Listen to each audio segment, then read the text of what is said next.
vraiment pas compliqué en y repensant, quand je regarde derrière moi et tout ce que j'ai fait, je suis loin d'être un génie.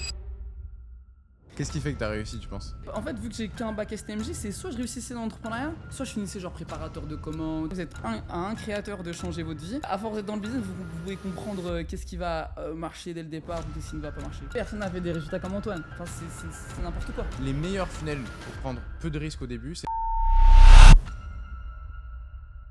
Alors, peut-être on va reprendre au tout début pour que les gens te connaissent un petit peu plus. Toi, t'as quel âge, Samy? Moi, j'ai 26 ans. 26 ans. Ouais. Comme moi. T'es de 99 aussi? 99. 99. Ouais. Tu t'es lancé, du coup, il y a 6 ans, tu nous as dit. C'est ça, ouais. Il y a 6 ans. C'est ça. Comment est-ce que tu as eu l'idée de te lancer dans le business en ligne? Moi, j'ai arrêté l'école après un bac STMG parce que personne ne voulait de moi en BTS, tu vois. Ok. J'étais un élève un peu compliqué. Ok. Et je faisais de la... D'ailleurs, on a connecté par rapport à ça. En fait, je faisais de la boxe. Ouais. Et je voulais devenir un athlète de haut niveau, voilà, et je me suis blessé. En fait, j'ai vraiment fait ligamentoplastie, j'ai fait vraiment rupture des croisés, quoi. Vraiment, tu sais, l'histoire Ah ouais. de...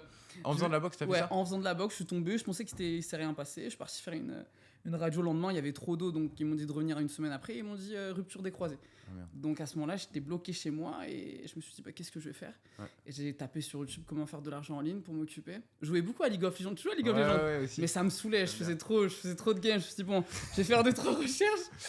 Et là, je suis tombé sur les vidéos de Yomi, et c'était une autre époque, hein. Yomi, il se lançait, il y avait beaucoup de vidéos par rapport à l'e-com. Je me lance dans l'e-com, je fais des placements avec des influenceuses sur le marché italien. Des grosses influenceuses, du coup j'en ai raté 2-3 d'affilée, ça m'a détruit tout mon budget.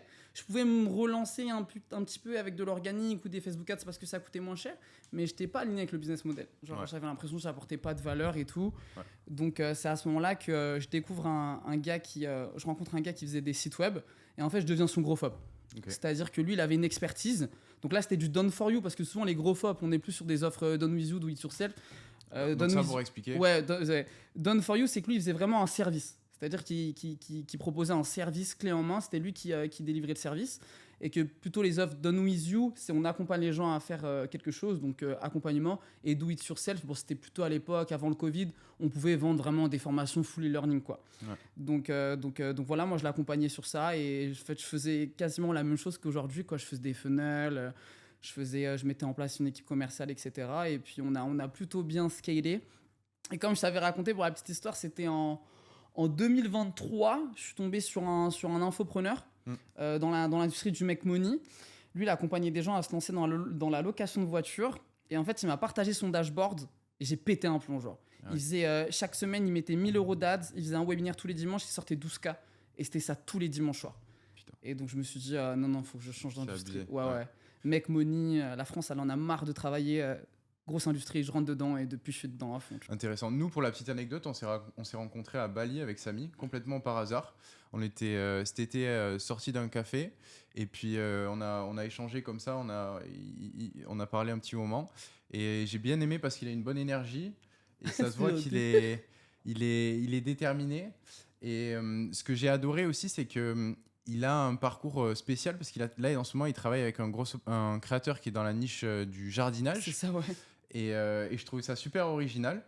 Donc vous pouvez regarder sur Instagram, c'est Loris le jardinier avec lequel il bosse en ce moment. Exactement. Et je trouvais ça fou en fait, parce que même avec un profil comme ça, en fait, tu as réussi à bien gérer.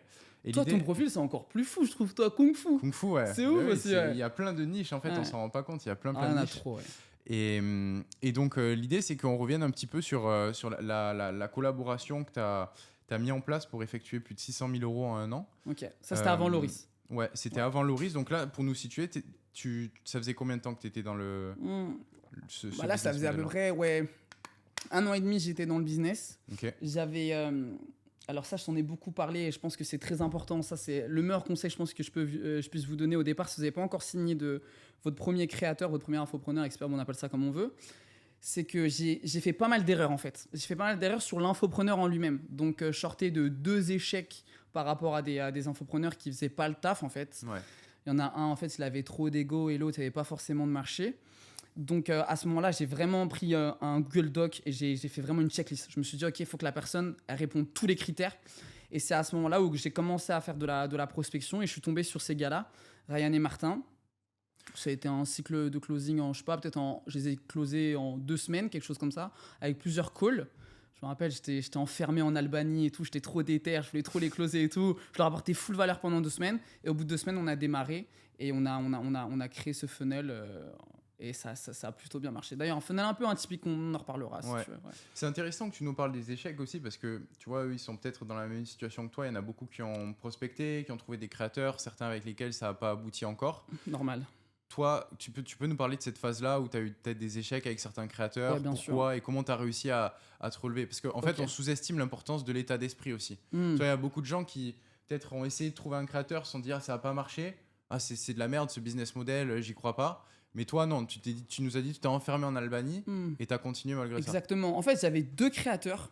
Et j'avais un mec, il était expert dans le jeûne. Et j'avais Concierge Elite. Et je me disais, il fallait que j'en close un des deux. Parce que les deux, ils répondaient à mes critères de sélection. Et oui, il faut vraiment s'accrocher. Bon, c'est un petit peu mindset ce que je dis, mais c'est vrai que c'est très important. C'est qu'en fait, vous êtes à un créateur de changer votre vie. On dirait les mecs qui disaient, vous êtes à un produit de changer votre vie. Mais c'est tellement vrai, vous êtes à un créateur de changer votre vie. Moi, c'est Ryan et Martin, hein, ces créateurs, bon, on va dire ces infopreneurs-là. J'ai bossé pendant 1 an et demi avec eux. Ça a changé ma vie. J'avais un client et grâce à Dieu, j'avais une vie qui était trop stylée. Je voyageais et tout, donc et je gagnais plutôt bien ma vie. J'aime pas cuisiner, j'allais au restaurant tous les jours et tout. Enfin, c'était trop bien, tu vois. Donc ouais, accrochez-vous, vous êtes à une personne de changer votre vie, en fait. Ouais. Et tu peux nous parler de cette phase entre deux où tu as peut-être eu un échec et tu as réussi à Exactement. rebondir avec eux? Ouais, alors après avoir eu un échec, j'ai fait une checklist. Peut-être je pourrais vous dire les grandes idées de qu'est-ce qu'un bon créateur pour moi. Ouais. Bah déjà, c'est un créateur qui a. J'aime pas dire créateur. Bon, on peut dire créateur, ok. Vas-y, tu peux Un dire infopreneur. ce que tu veux, toi. Infopreneur. On va dire un infopreneur. Faut que l'infopreneur, déjà, on va dire qu'il ait un gros potentiel. C'est-à-dire que moi, le potentiel pour moi, c'est 2 choses. C'est qu'en fait, on puisse construire une offre qui résout un problème qui est profond. Vraiment un problème, comme on dit l'acronyme dur, douloureux, urgent, reconnu. Il y a 3 grosses niches. Il y a la santé, les relations et l'argent. On appelle ça des offres transformationnelles. Moi, si je devais me relancer, je ne signerais pas, par exemple, un créateur dans la poterie, par exemple. Ouais. C'est trop dur. On n'est pas aux States, etc. Aux States, on voit des trucs de fou. Il y a ping-pong, il y a des trucs de fou. Mais moi, on est en France, par sécurité, je préfère aller chercher ces 3 grosses niches-là. Par exemple, il y a une énorme niche qui est, dans la santé, qui a la santé mentale. Alors, douloureux, urgent, reconnu, on est en plein dedans. J'ai déjà écouté des sales calls, c'est vraiment très impressionnant. Donc, problème dur, résoudre un problème dur. Donc, sur une des 3 grosses niches. Deuxième chose, c'est une faible intensité concurrentielle. Parce que vous allez voir que, par exemple, demain, vous signez un mec dans l'e-com, formateur e-com, ça va être compliqué. C'est pas impossible parce qu'il y a tout un mécanisme de mécanisme unique. Donc, peut-être on en reparlera. Donc, vous pouvez arriver dans une industrie ultra saturée et avoir des mécanismes uniques, d'avoir des avantages concurrentiels, entre guillemets, si vous voulez, et d'en sortir et de faire des gros chiffres. Mais ça demande un niveau de complexité plus dur, donc je ne le ferai pas en tant que débutant. Donc voilà, problème dur, faible intensité concurrentielle. En face, en fait, il y a des gros phobes comme toi qui aiment bien aller sur des personnes qui ont des grosses communautés. Donc soit la personne a une grosse communauté, soit elle a un gros ad spend, un gros budget publicitaire. Moi, j'adore l'ADS, donc moi, il faut que la personne elle a beaucoup d'ad spend, à minima, genre 10K ad spend. Donc la personne, elle doit avoir du budget ou une grosse communauté. Donc quand tu dis elle a un gros ad spend, ça veut dire qu'elle est disposée à investir 10K ouais, mais en 10K, pub avec 10K. toi. Ouais, c'est ça, Ok. 10K minimum, ou sinon une grosse communauté. Et j'insiste sur communauté, je dis pas une audience. Parce que vous pouvez trouver des créateurs, on va employer le mot créateur, qui vont avoir des très grosses audiences, par exemple qui vont avoir 100 000, 150 000 abonnés, mais il n'y a pas de réelle connexion avec l'audience. Ouais. Donc ça peut marcher, ça a quand même de la valeur, mais c'est pas pareil qu'une vraie communauté où il y a vraiment une connexion, il y a une confiance qui a été instaurée, c'est plus facile de pusher un produit. Ouais. Donc ça, c'est par rapport à l'asset, entre guillemets, soit un ad spend, soit une grosse communauté. Et l'infopreneur, très important, il doit être 2 choses, il doit être coachable, donc pas beaucoup d'ego, il doit vous faire confiance, et il doit exécuter. Parce que le problème, c'est que s'il n'exécute pas, vous n'allez pas faire d'argent. Si vous lui dites, cette semaine, vous avez un planning édito, et que vous lui dites, voilà, il y a je sais pas, 5 réels à faire, 3 vidéos YouTube, et s'il en fait qu'une, enfin, compliqué. Donc, il doit exécuter. Donc voilà, j'avais une checklist comme ça. Donc ça, c'était les grandes idées, mais il y avait aussi des sous-catégories, entre guillemets, des sous-caractéristiques. Et Ryan et Martin, ils cochaient toutes les cases. C'est des monstres. C'est vraiment, ils sont très, très forts. Donc toi, t'es parti avec de l'ADS avec eux? Ouais, au départ, vu que ça avait quand même une traction organique, on a lancé. C'est pour ça que je dis que le funnel, en fait, il n'a pas fait 630K, mais 650. Donc, les 2 premiers mois, on a fait de l'organique. Et quand on a lancé des ads, on a éclaté le truc en termes de statistiques et tout, coup par coup. C'est un peu ce qu'on leur dit aussi dans la formation, c'est que l'audience, ça veut tout et rien dire à la fois. C'est vraiment pas la métrique qu'il faut regarder. Et l'une des croyances limitantes qu'ils ont, c'est ils se lancent. Tu vois, ils doivent faire de la prospection pour essayer de trouver des créateurs. Ils se disent, moi, avec mon peu d'abonnés, je vais jamais avoir de réponse de gens qui ont beaucoup d'abonnés. Ah, ça c'est faux, ça. Mais c'est faux déjà d'une part, mais aussi, ils n'ont pas besoin d'avoir des très gros créateurs. Ils peuvent avoir quelqu'un qui a 10 000 abonnés, qui est disposé à investir en publicité et qui peuvent faire exploser comme toi, tu l'as fait avec... Exactement. Ryan et Martin, quand je les ai signés, ils avaient 2500 abonnés. 2500 Aujourd'hui, ils en ont 4000 ou quelque chose comme ça. Ils ont une toute petite... 4000 abonnés. Ouais. Est-ce que c'est quoi leur Instagram? Peut-être que ça peut être... Ouais, bien sûr, Ryan et Martin. Ah non, c'est Concierge Elite maintenant sur Instagram. Concierge Elite, ouais. Ok. Donc, on vous le mettra sur le Canva, les amis. Trop bien, trop bien. Donc, t'es tombé sur Ryan et Martin, tu les as rencontrés un peu par hasard ou comment t'as fait pour les approcher? En prospection. Eux, je les ai eus en prospection. Moi, j'aime bien la prospection assez smooth, c'est-à-dire que je vais pas vraiment dire sur mon compte que je suis grophobe, je vais pas forcément créer de contenu, etc. pour passer un petit peu comme par une filouterie. Au début, je me fais limite passer pour un prospect, genre hello, tu proposes une formation en ligne. Ouais. Et après, ça découle sur quelque chose. Mais ça, je faisais ça déjà en 2024. Aujourd'hui, là, le marché, il a changé, c'est sophistiqué. Et les stratégies de prospection changent aussi. Okay. Genre, aujourd'hui, je fais toujours de la prospection, mais plutôt... je vais cibler des créateurs et en fait, je vais m'abonner à eux. Et en fait, pendant peut-être un mois, je vais liker leurs posts, répondre à leurs stories. En fait, je vais derrière, ils vont voir ma tête. Je vais commenter leurs publications, etc. Et en fait... Après avoir fait ce premier travail, à ce moment-là, je vais pouvoir drop un premier message de prospection, tu vois, un peu plus intentionnel. Okay. Mais je prendrai plus mon temps. En tout cas, aujourd'hui, c'est ce que je fais. Et tu te sers d'Instagram pour faire ça? Instagram à fond, ouais. Okay. Et ton profil Instagram, tu l'as optimisé? Non, pas du tout. C'est pour ça, parce qu'en fait, le problème, c'est que quand vous optimisez votre compte Instagram, mais c'est une stratégie, hein. Mais moi, je préfère pas l'optimiser parce que quand vous l'optimisez, dès que vous envoyez un message, les personnes ils vont tout de suite comprendre que c'est un message intéressé. Ouais. Donc, moi, je préfère... moi, mon profil, il n'y a rien du tout. Ouais, mon profil c'est un peu la cata. Mais ouais, ça m'a permis de... Après, c'est beaucoup de réseaux, vous allez voir, Agrophobe, c'est beaucoup de réseaux. Le premier client, vous allez trouver en prospection. Après, tous les autres, c'est que du réseau, c'est que de la boxe, des voyages. Tu montres un peu quand même ton lifestyle. Ouais, ça c'est bien quand même, j'avoue. Tu vas pas montrer les résultats de tes clients? Non, du tout. Ok. Ça pourrait être pas mal en vrai. De montrer les résultats? Ouais, je pense. Ouais, bien sûr. Ça pourrait être vraiment positif pour gagner en crédibilité. Après, comme tu l'as dit, c'est vrai que quand tu as ton premier client, tu as les autres qui déroulent tout seuls parce que tout le monde se connaît, les créateurs connaissent d'autres créateurs. Mais c'est vrai que c'est pas mal aussi de pouvoir mettre des résultats de tes clients, ça prouve ta légitimité et ça peut donner confiance. C'est clair, 100%. Trop bien, ok. Donc, tu les as prospectés. T'as fait un appel avec eux pour mettre en place ces choses? Au début, un appel avec Ryan. J'avais bien connecté avec Ryan. Et puis après, j'ai fait un appel avec Ryan et Martin. Je leur ai proposé un deal. Ils avaient déjà travaillé avec un grophobe avec qui ça s'était mal passé. Et juste après, moi, j'ai réussi à les signer. Genre, je pense que je les ai plutôt rassurés par rapport au call, par rapport à la valeur que je leur apportais gratuitement, par rapport à la vision que j'avais de ils s'appelaient pas conciergerie, ils s'appelaient cash conciergerie. En fait, ils vendaient même 2 formations. C'était même pas que la conciergerie. Ils avaient une formation conciergerie, une formation sous location. C'est des business qui se ressemblent. Ils n'avaient pas de branding, etc. Et j'ai rebrandé. Je leur ai dit, écoutez, on part que sur cette formation.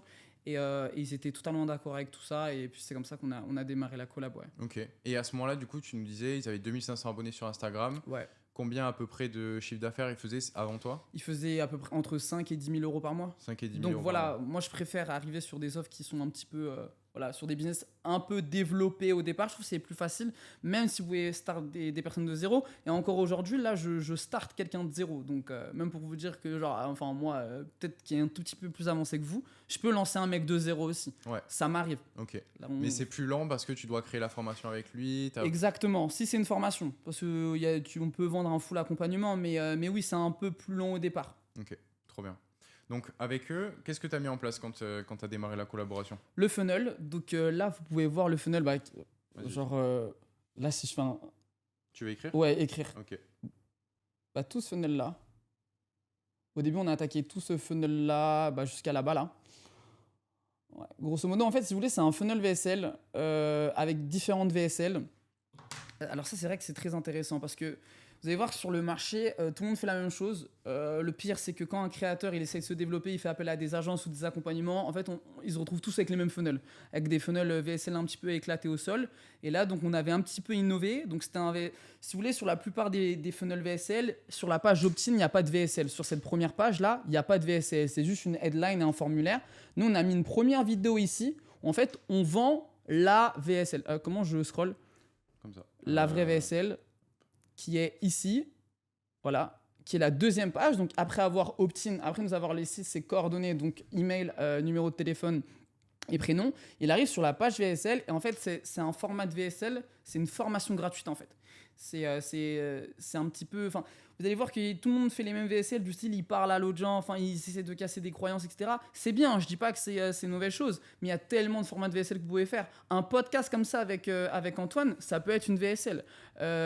Antoine, c'est un monstre sur ce genre de contenu. Un build-in public, ça peut être orienté comme une VSL. Aussi, à build-in private, c'est quelqu'un qui va essayer de lancer une offre ou de faire de l'argent en VSL, ça peut être une VSL. Il y a plein de formats de VSL en fait. Donc essayer d'innover à certains moments, c'est à ce moment-là qu'on peut avoir des bons résultats. Et du coup, voilà, on avait cette vidéo-là et puis les 2 vidéos d'après. Donc dès que je les ai signées, je suis venu avec un vidéaste chez eux pendant 2 jours. Okay. Et donc on a tourné toutes ces vidéos-là. Et après, on a constitué le funnel et on l'a construit et on a monté les ads et on a run le funnel, tout simplement. Génial. Donc avec 2 vidéos d'endoctrinement après le booking call. Ok, 2 vidéos d'endoctrinement. Ça, c'est vrai que c'est pas commun. Ouais, c'est pas commun. Qu'est-ce qui t'a poussé à faire ça?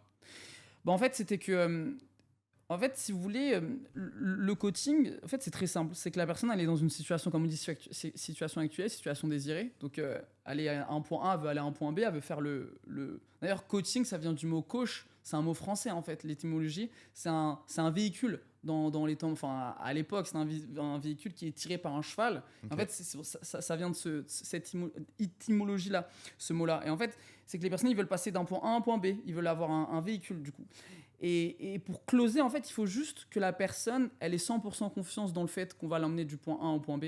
100% confiance, c'est qu'elle ait l'argent et qu'elle bien évidemment elle ait le problème. Et en fait, pour créer cette confiance-là, si vous voulez, aujourd'hui, avec une VSL, c'est compliqué. C'est pour ça que les challenges, c'est très à la mode. Une VSL, si la personne regarde 10 secondes, enfin, allez, 30 secondes une publicité, derrière, il y a une VSL de 10 minutes, elle n'est pas très quali. Derrière, il faut être un monstre en vente. Et donc, du coup, moi, je le savais dès le départ et je me suis dit, non, il nous faut des vidéos d'endoctrinement, on crée un maximum de confiance. Cette vidéo, elle dure 30 minutes, tu vois. Okay. C'est un vlog, c'est une sorte de... Ouais, 24 heures dans ma vie d'entrepreneur, tu vois. Ouais. Genre, tu connais bien le concept. Ouais. Donc, c'était ça. Et après, c'est une vidéo plus KPI. Et du coup, on avait 4 vidéos qui apportent full confiance. Et derrière, avec un gros lead magnet, on ne sait pas, appel de découverte, un truc un peu bullshit. C'était vraiment réserve ton étude de marché gratuite. Et en fait, on closait en R1, R2, c'est juste en dessous. Si je peux scroller comme ça. Ouais. C'est juste ici. Vous voyez que le R1, en fait, on utilisait un outil qui s'appelle RDNA. On faisait une étude de marché. C'était un appel de pré-qualif.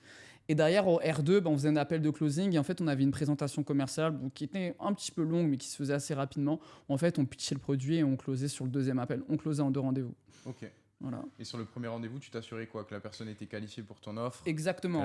En fait, c'était ça. C'était une étude de marché un petit peu déguisée. C'est vrai qu'en vrai, RDNA, ça donne des vraies statistiques sur le marché, le nombre de logements, le revenu moyen par logement, etc. Donc, on faisait ça. Et après, voilà, il y avait des questions de pré-qualif. Est-ce que la personne a envie de se lancer la base, quoi. Est-ce que la personne a envie de se lancer maintenant? Est-ce qu'elle a le budget? Est-ce qu'elle est motivée, etc. quoi. Ok, trop bien. Et toi, pour construire ce funnel, le copywriting, c'est toi qui l'as fait? Ouais. T'es passé par quelqu'un d'autre? Comment tu t'es débrouillé? Exactement, le copy, c'est moi qui l'ai fait. Ok. Après, encore une fois, il y a différentes manières d'être growth-up. Il y a vraiment tout un tas de manières. Moi, je dirais même, je suis plus un growth strategist qu'un growth-up, parce que dans l'opération, moi, je fais que de la stratégie et du copywriting. Derrière, par exemple, y a un monteur. Du coup, je suis venu avec un vidéaste qui a tourné la vidéo. C'est à la charge du client. Le montage, je ne suis pas monteur, donc à la charge du client. Le funnel, c'est mon product designer qui a fait le funnel à la charge du client. Et moi, en fait, je suis derrière toute la stratégie et derrière le copywriting. Ok. Ouais. Ok, trop bien. Et donc, quand tu as lancé ce funnel, vous avez commencé à investir en publicité dessus. Exactement. Les créatifs, pareil, vous les avez fait sur la même session de tournage ou comment Non, 2 fois. Je suis allé 2 fois à Dieppe. On pourra reparler de ça, mais je trouve que c'est très important d'être très proche de ses clients. Ouais. Et l'URL, c'est trop bien pour créer des connexions humaines. Ouais. Par rapport aux visio, ça va être compliqué. Et du coup, j'étais parti 2 fois et on avait fait des ads. Bon, il y en avait beaucoup plus en vrai que tout ça, mais là, je vous en ai mis quelques-unes. Et si tu... lance exactement sur celle-ci là. Il me semble que... Ex- Et ben c'est exactement cette ads qui était winneuse. C'était un hook. Le nombre de logements a explosé ces dernières années et les propriétaires ont besoin de personnes comme vous pour s'en occuper. C'est une ads top ads pendant un an. Ok. Ouais, top ads Et c'est pendant. toi qui l'avais scripté celle-là? Ouais, c'est moi qui l'avais scripté. Après, il y a des ads que vous n'êtes pas obligé de scripter. Par exemple, je sais qu'après, on a eu une grosse baisse de performance publicitaire et du coup, Concierge Elite, ils se cherchaient et tout. Et je suis arrivé et j'ai fait une nouvelle ads. En fait, c'était ChatGPT. J'ai dit à ChatGPT, écoute, ChatGPT, je vais te poser une question. Tu réponds exactement ça. Et en fait, la question que je posais, c'était ok, ChatGPT, quel est le meilleur business à lancer en 2026? Et lui, il répondait ouais, le meilleur business, c'est la conciergerie. Vas-y, Ryan et Martin, ils ont fait une formation gratuite, va la voir. J'ai fait un screenshot, on l'a lancé, on a divisé par 2 notre coût d'acquisition. Incroyable. Ouais, En là, statique. en statique, ouais. Putain. Ah non, mais elle est statique, c'est. Là, avec Loris, il me semble que sur le challenge, la top créa, c'est une statique. Ok. Ouais, un peu. Là, c'est la grosse tendance des ads très brutes. Ouais. Donc, Tu prends le téléphone et. ouais, à l'arrache. Écrit vraiment format story. Vous avez même pas besoin de. Franchement, on peut faire 30 ads en 10 secondes aujourd'hui. Ouais. Et donc, tu as lancé toutes ces ads qui ont redirigé derrière vers le funnel. Exactement. Et donc, la headline, c'était Découvre ce nouveau business qui nous a généré 18 259 € en seulement 29 jours. Exactement. J'aime bien être précis dans le copy. Ça a créé plus de confiance. Ouais, de ouf. Ouais. Et j'ai vu qu'il y avait une vidéo sur la première page. Ouais. Ça, c'était pour éduquer exactement, l'audience. C'était une vidéo, c'est ça. Exactement. C'était pour l'éduquer, pour lui expliquer c'était quoi le business. Alors moi, j'aime bien le marketing vraiment très concret, pas bullshit. Et genre, la vidéo, elle commence par qu'est-ce qu'une conciergerie immobilière. Il explique qu'est-ce que c'est, pourquoi c'est un business intéressant, qu'on a fait une formation gratuite, clique, opt-in et va sur la formation gratuite, tu vois. Ok. Donc, et quand tu as analysé les datas de ce business, tu trouvais que la contrainte numéro 1, c'était plus sur le coût par lead que vous aviez, le coût par appel, le coût par vente? C'était où que ça bloquait le plus? Non, franchement, la vérité, c'est marrant. On était dans le mastermind Ascension de Quentin Merle-Debourg et il buguait quand il voyait nos résultats. C'est pour ça que c'est important de bien trouver l'infopreneur au départ. Parce qu'en fait, eux, ils arrivaient à... En fait, c'était le début de la crise des immobiliers un peu. C'était compliqué d'emprunter en France, etc. Et en fait, si vous voulez, le marché des... D'ailleurs, c'est pour ça, bon, petite parenthèse, mais c'est pour ça que vous devez beaucoup travailler pour comprendre le marché et commencer à avoir un instinct, en fait. Vous allez tout de suite voir qu'est-ce qui peut marcher, qu'est-ce qui va pas marcher. Et en fait, moi, je voyais qu'il commençait à avoir une crise sur le marché de l'immobilier. Et ce qu'il faut savoir, c'est que se lancer dans l'entrepreneuriat, dans l'immobilier, c'est la niche numéro 1. C'est la niche qui brasse le plus d'argent. Pourquoi? Parce que les Français, ils veulent gagner de l'argent sans travailler. Et en fait, là, la conciergerie, c'était le truc qui arrivait à contre-pied. C'est en mode, ok, aujourd'hui, c'est compliqué de se lancer dans l'immobilier. Pourquoi c'est compliqué de lever de l'argent, de lever du crédit? Et là, Concierge Elite apportait une vraie solution. Tu vois, il y a aussi une question de momentum, de timing, etc. Tu vois. Donc moi, dès le départ, je savais que ça allait fonctionner. Et dès le départ, mais là, si on zoome, on voyait qu'on avait un coût par call à 21 € sur une année lycée. Mais dès le départ, on avait un coût par call à 10 €. Tu vois, c'était n'importe quoi. Coût par call, c'est coût par appel planifié. Tu vois. Donc c'était n'importe quoi. Donc ça lui coûtait seulement 10 € au départ pour avoir quelqu'un qui réserve un appel dans le calendrier. Donc il avait juste besoin d'investir 10 € en publicité pour avoir quelqu'un dans le calendrier. Et vous vendiez l'offre à combien? 3 000 €. 3 000 €. 3 000 €. Donc ça veut dire que potentiellement, il aurait pu passer 300 appels sans les closer et pas perdre d'argent. Et pas perdre d'argent, c'est ça, de break-even. Ce qui est improbable. Hein. Statistiquement, en moyenne, c'est 30% les taux de closing. Donc il y avait vraiment... Ça, tu l'as senti dès le départ. Dès le départ, Il y avait une accroche au niveau du marché qui a fait que tu as eu une traction et que tu as senti que c'était le truc dans lequel il fallait aller. Comme Loris. Tu vois, Loris, par exemple, moi, mon client actuel, on accompagne des particuliers à se lancer dans le paysage, en tant que paysagiste indépendant. Et moi, dès que j'ai vu Loris, dès que j'ai entendu parler de ce mec, en fait, j'ai compris que ça allait marcher parce que, si vous voulez, aujourd'hui, il y a énormément de personnes dans le make-money. En gros, sur Internet, ils vous promettent de faire de l'argent en ligne, mais c'est que des business digital. Il n'y a pas de business physique, ou très peu. Et en fait, il y a tout un pan de la population française qui ne sont pas du tout à l'aise avec les ordinateurs et tout. Effet, donc, ils cherchent des solutions alternatives. Et là, Loris, boum, il arrive. Mais Loris, c'est un tout, quand je dis c'est un ovni, enfin, même physiologiquement, enfin, je sais pas comment on dit, genre, il est mignon. Oh là, il est mignon, Loris. Tu vois, il passe bien un premier réel, il fait 14 millions de vues. Enfin, non, mais Loris, c'est un ovni. 11 millions de vues sur son premier réel. Ça, c'est... Trop bien. Mais donc voilà, il faut avoir le pif. Et le pif, vous l'avez avec ça se fait avec le temps. Okay. Ouais. C'est comme si vous faites tromper toute votre vie par des femmes, au bout d'un moment, vous commencez à comprendre Le pattern. ouais, qu'il y a derrière. les schémas. Ouais. Donc c'est exactement la même chose. Ok. À force d'être dans le business, vous pouvez comprendre qu'est-ce qui va marcher dès le départ ou qu'est-ce qui ne va pas marcher. Ok. Trop bien. Et donc là, en l'occurrence, avec eux, tu as vu l'attraction immédiatement. Exactement.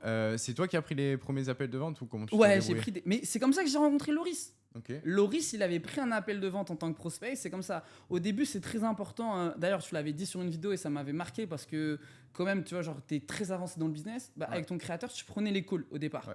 Et ça, c'est le meilleur truc à faire pour vraiment avoir. Les informations que vous avez dans les appels de vente, c'est les informations les plus pertinentes. Ouais. Même si vous prenez plus les appels de vente, je sais pas, construisez un agent IA qui écoute les calls et ça fait des débriefs et tout, parce que c'est là où vous allez tout améliorer. Améliorer le marketing, l'offre, tout. À fond. Moi, je l'ai fait en anglais là récemment pour mon créateur dans la niche du Kung Fu. J'avais pris une dizaine d'appels. Chaque appel, j'avais un note taker IA dessus. Et à la fin, je faisais un débrief de tout. Et c'est ce qui m'a permis de construire l'offre. C'est ce qui m'a permis d'affiner l'avatar à chaque vente que je faisais. C'est ce qui m'a permis de construire le script de vente.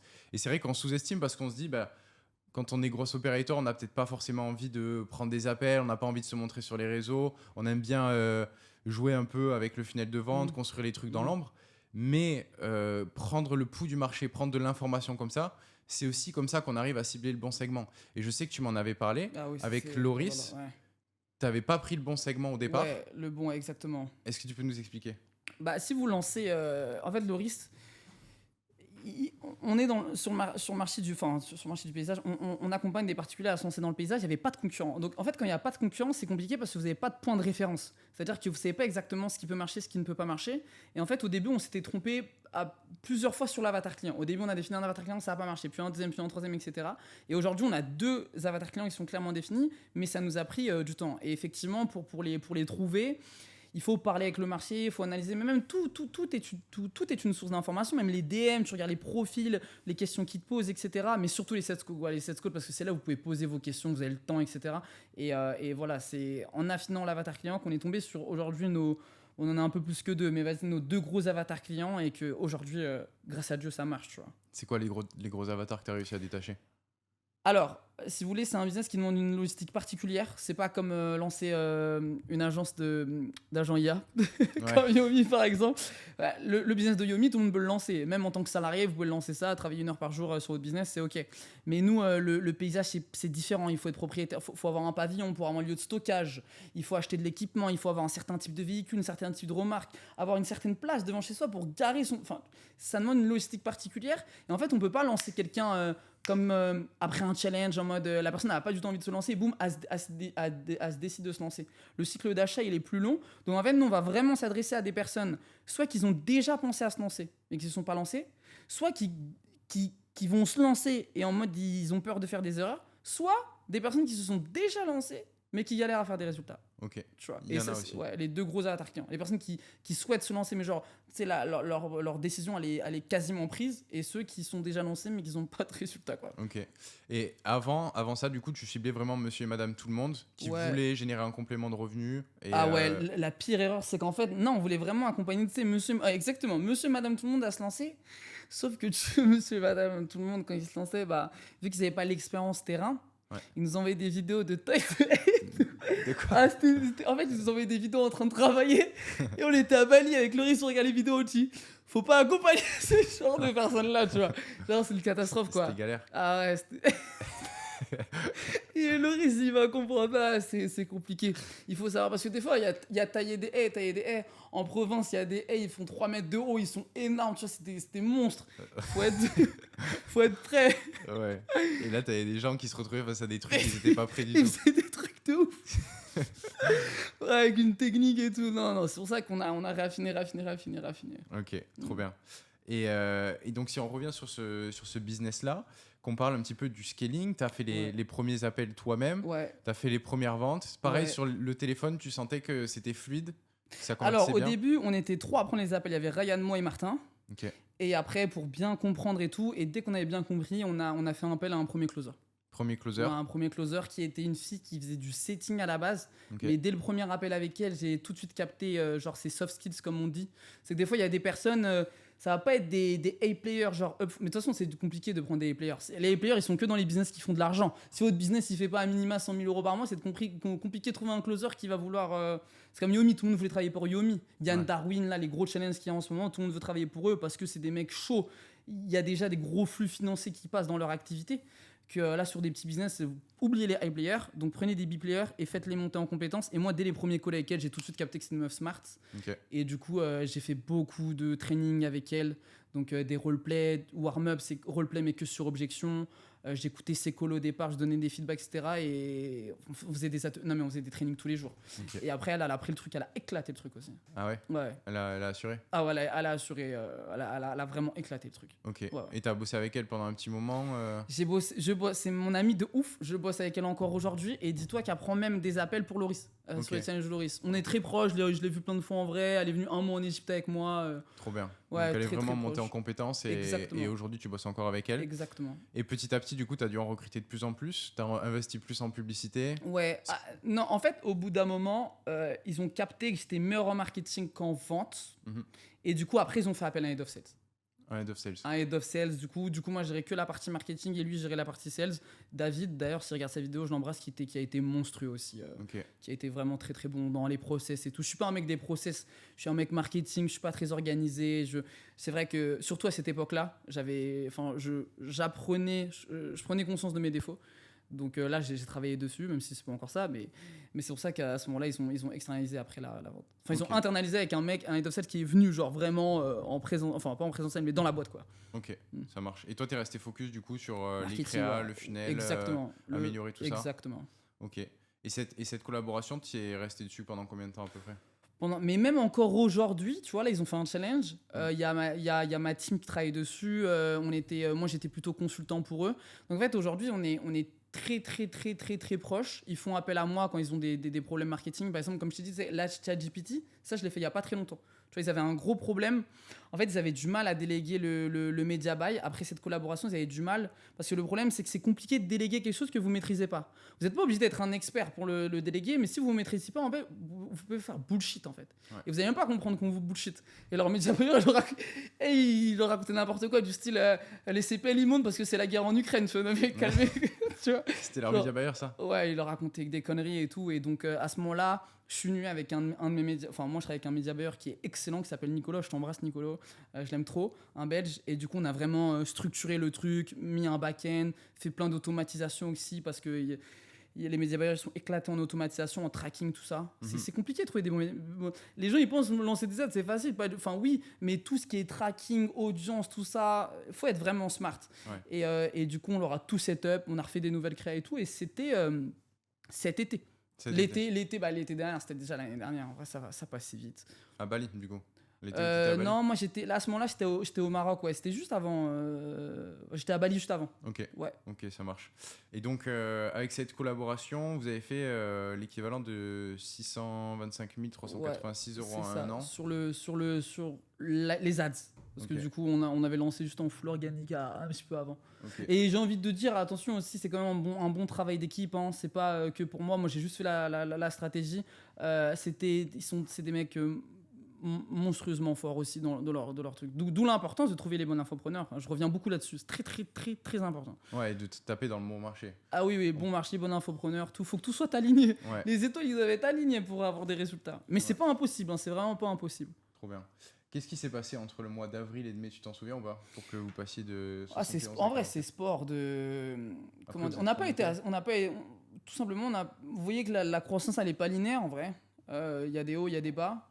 Et en fait, c'est juste qu'on n'a pas été assez bon. Je pense qu'on a pris des mauvaises décisions à un certain moment, tu vois. Mais bon, déjà, vous savez, sur Internet, il y a plein de gens qui. Enfin, c'est rare qu'il y ait un scaling, tu sais, de Ouais. faire 10, 20, 30, 40, 50, 60. Ouais. Quand tu fais 50 le mois d'après, refaire 50, c'est très dur. Ah. Et d'ailleurs, sur Internet, il y a beaucoup de gens qui disent je fais 50K par mois. En fait, ils ont fait un mois à 50K. Hmm.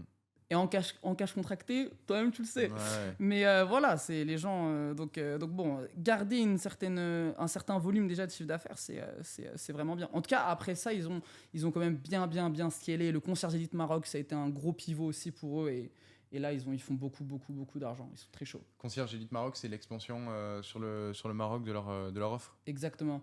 En fait, concernant les avatars clients, en fait, au début, vous pouvez cibler un petit peu large si vous n'avez pas beaucoup de data, et après, vous pouvez segmenter. Et en fait, moi, j'avais vu, juste avant la fin de notre collaboration, j'avais vu qu'il y avait un mec au Maroc qui avait explosé le truc.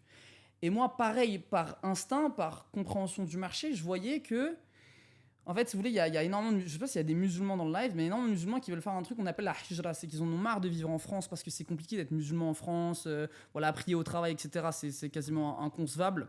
Et donc, en fait, il y a beaucoup de musulmans qui veulent repartir dans des pays musulmans. Ouais. Et moi, quand je vois Reda exploser au Maroc, tout de suite, ça me connecte dans ma tête. Je me dis, oh là là, il faut accompagner des gens, des musulmans, à créer des conciergeries au Maroc.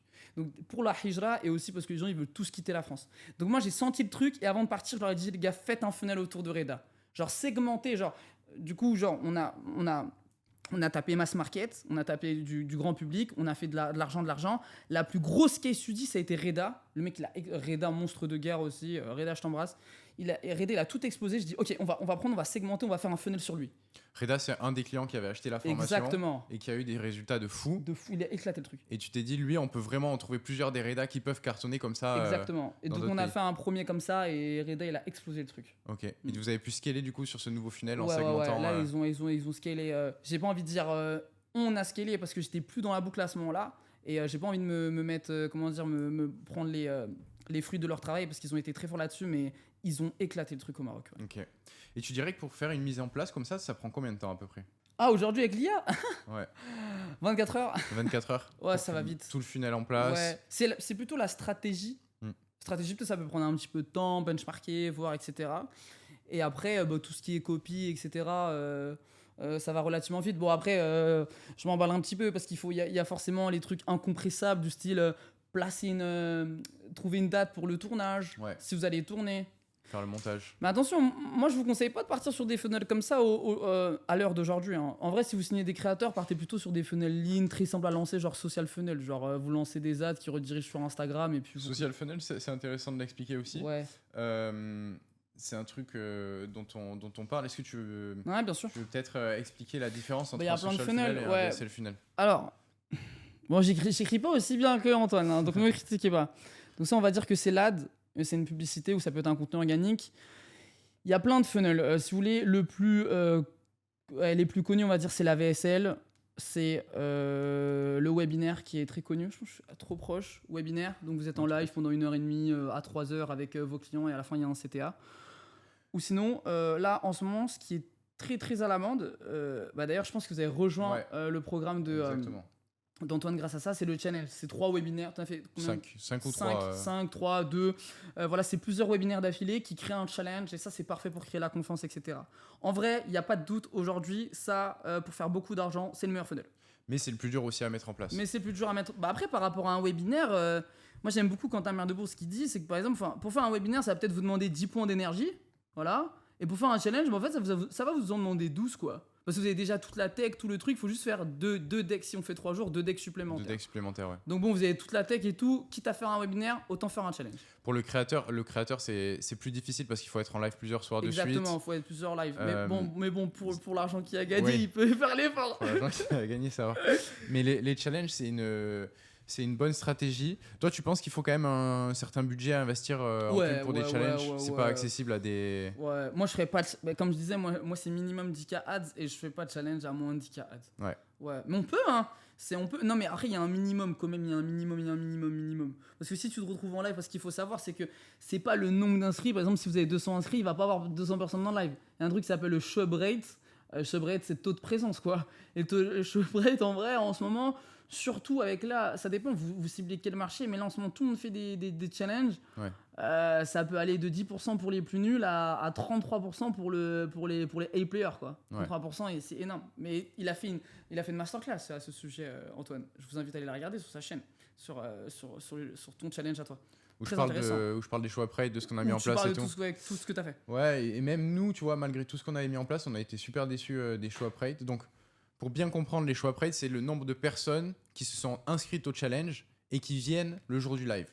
Nous, on a été très déçus parce qu'on avait on avait tablé sur plus de 20% de choix après et on pensait que c'était déjà plutôt bas. On avait mis en place les rappels sur WhatsApp, les SMS, les appels. Vous avez sûrement eu la totale. Et malgré ça, on était autour de 15% de show-up rate. Donc, c'était assez décevant. Et en fait, c'est en partie dû, comme tu le dis, au fait que le modèle est très présent sur le marché. Donc, il y a beaucoup de gens qui vont s'inscrire à beaucoup de challenges différents. Et donc, au final, ils vont se présenter à moins de challenges. Et puis, t'as plein de facteurs qui rentrent en compte. Mais par exemple, l'intérêt qu'ils vont avoir pour l'opportunité, la compréhension qu'ils vont avoir. Il y a plein de choses. Et c'est vrai que c'est des facteurs qui sont importants et qui demandent une certaine maîtrise. Et c'est pour ça que nous, on ne parle pas de challenge dans la formation. Parce qu'il y a beaucoup de chances pour se planter et perdre beaucoup d'argent. Ouais, donc, très dangereux. Les meilleurs funnels pour prendre peu de risques au début, c'est là où on voit si on a un retour sur investissement direct ou pas. Ça reste le social funnel dont tu as parlé, que tu peux expliquer peut-être un peu plus en détail. Ouais, comment je scroll? Et le VSL c'est funnel. bon. Ouais. Ah, mais t'es sur Canva? Ouais, je suis sur ton truc. En plus, c'est moi, je t'ai envoyé un Canva, je sais même pas. Alors, social funnel, c'est très très simple. Bon, je vais d'abord expliquer social funnel en ads, après je peux l'expliquer en organique. Ouais. En fait, là, comme vous voyez juste au-dessus, en fait, toutes les ads renvoient sur des funnels. C'est-à-dire il y a des pages de redirection, donc soit une VSL, soit un webinaire, soit un challenge.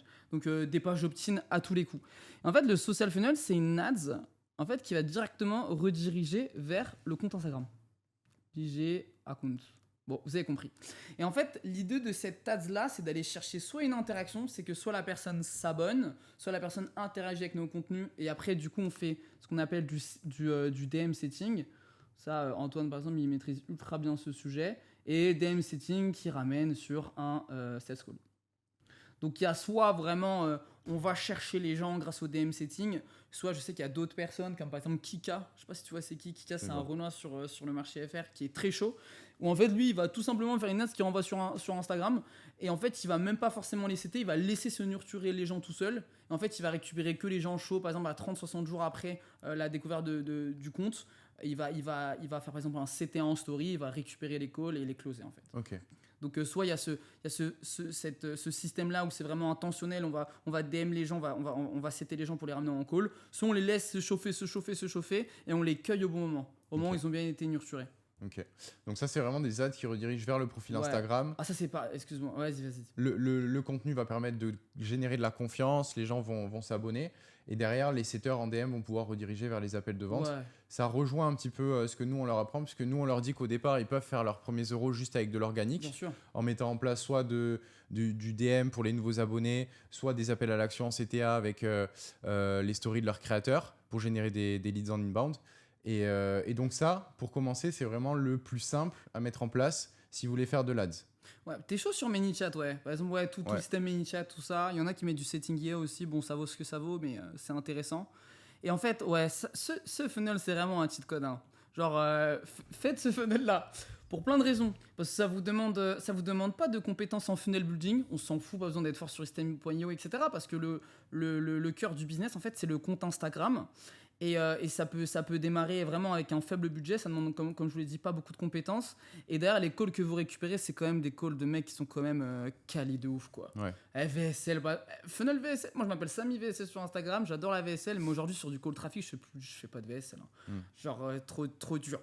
Il y a trop de déchets. Ouais, il y a trop de déchets, c'est compliqué, les coûts par call ils sont élevés, le marché a changé. Ou sinon vous pouvez avoir par exemple, regardez si vous avez la flemme de faire du DM setting parce que c'est mécanique, il vous faut des setters.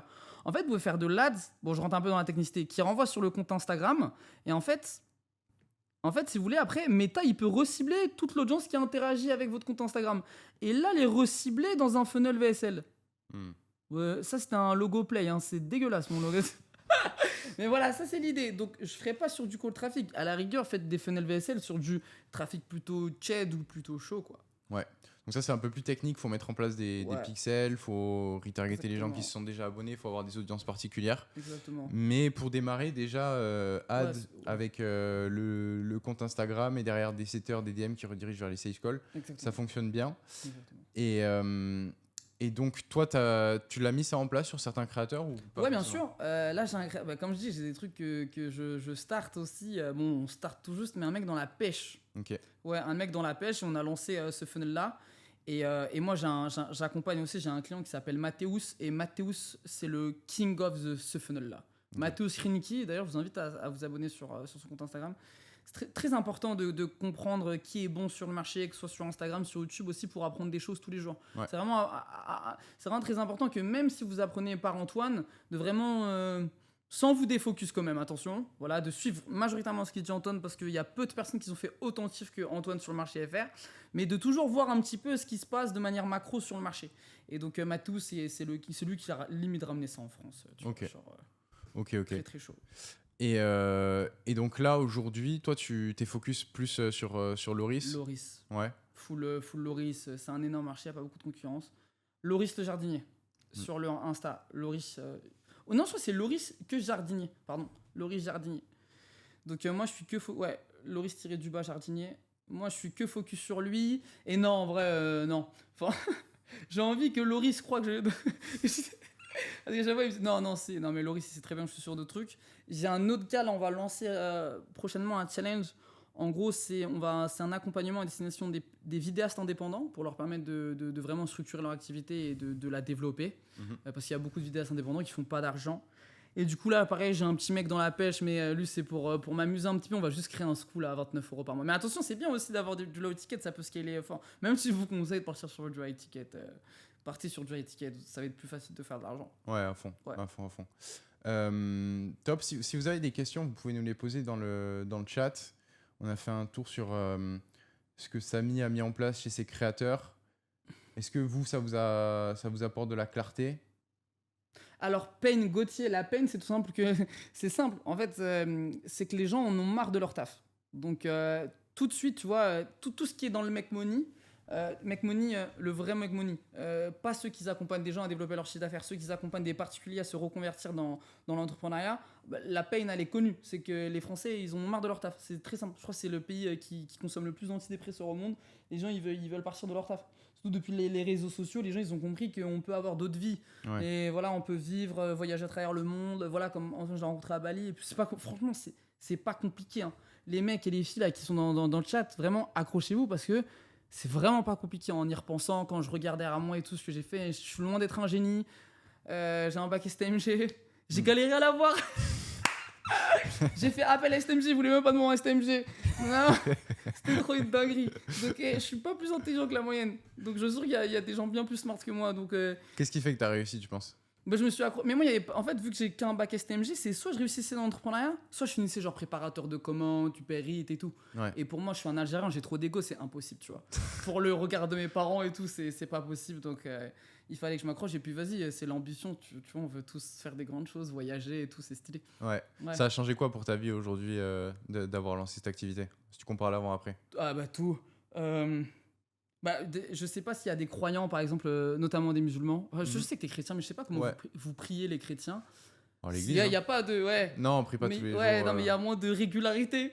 Vous, c'est plusieurs fois par jour. Ouais, nous, c'est plusieurs fois par jour, à des heures très, très précises. Non, donc, déjà, grâce à Dieu, je peux faire mes prières à l'heure, tu vois. Et puis après, voilà, j'ai une vie, je vis en Égypte, je vis au bord de la mer. Je mange au restaurant tous les jours, je cuisine pas et tout, c'est trop stylé, quoi. Accrochez-vous. C'est une vie trop stylée. Jamais je travaillerai pour quelqu'un. Et comment tu gères ton emploi du temps? Oula, excellente question, c'est une catastrophe. Là, j'ai pris une VA, une assistante virtuelle VAV, c'est une bonne plateforme si vous voulez embaucher des malgaches. C'est pas très cher et des malgaches, s'ils sont francophones, ils sont vraiment bons. Hein. Moi, je la paye 2 heures par jour et je la paye pour 2 heures par jour. Elle me coûte 225 € par mois. Et en fait, elle, c'est une sorte de Notion manager. C'est que moi, j'ai créé un Notion qui fait de la gestion de projet, mes tout, mon CRM, etc. Et à raison de 2 heures par jour, on fait un call et je lui dis quoi mettre à jour. Et c'est comme ça que je m'organise. Et sinon, moi, je me lève à l'heure où j'arrive à me réveiller. Des fois, c'est très tôt, des fois, c'est très tard. Et puis après, c'est un peu full freestyle, en vrai, pour être totalement honnête. Hein. Je suis pas... T'as le temps pour faire du sport Ouais, je chill beaucoup plus que ce que je travaille. Ok. Dans ce travail, ça veut dire, moi, j'ai un mindset un peu bali, genre...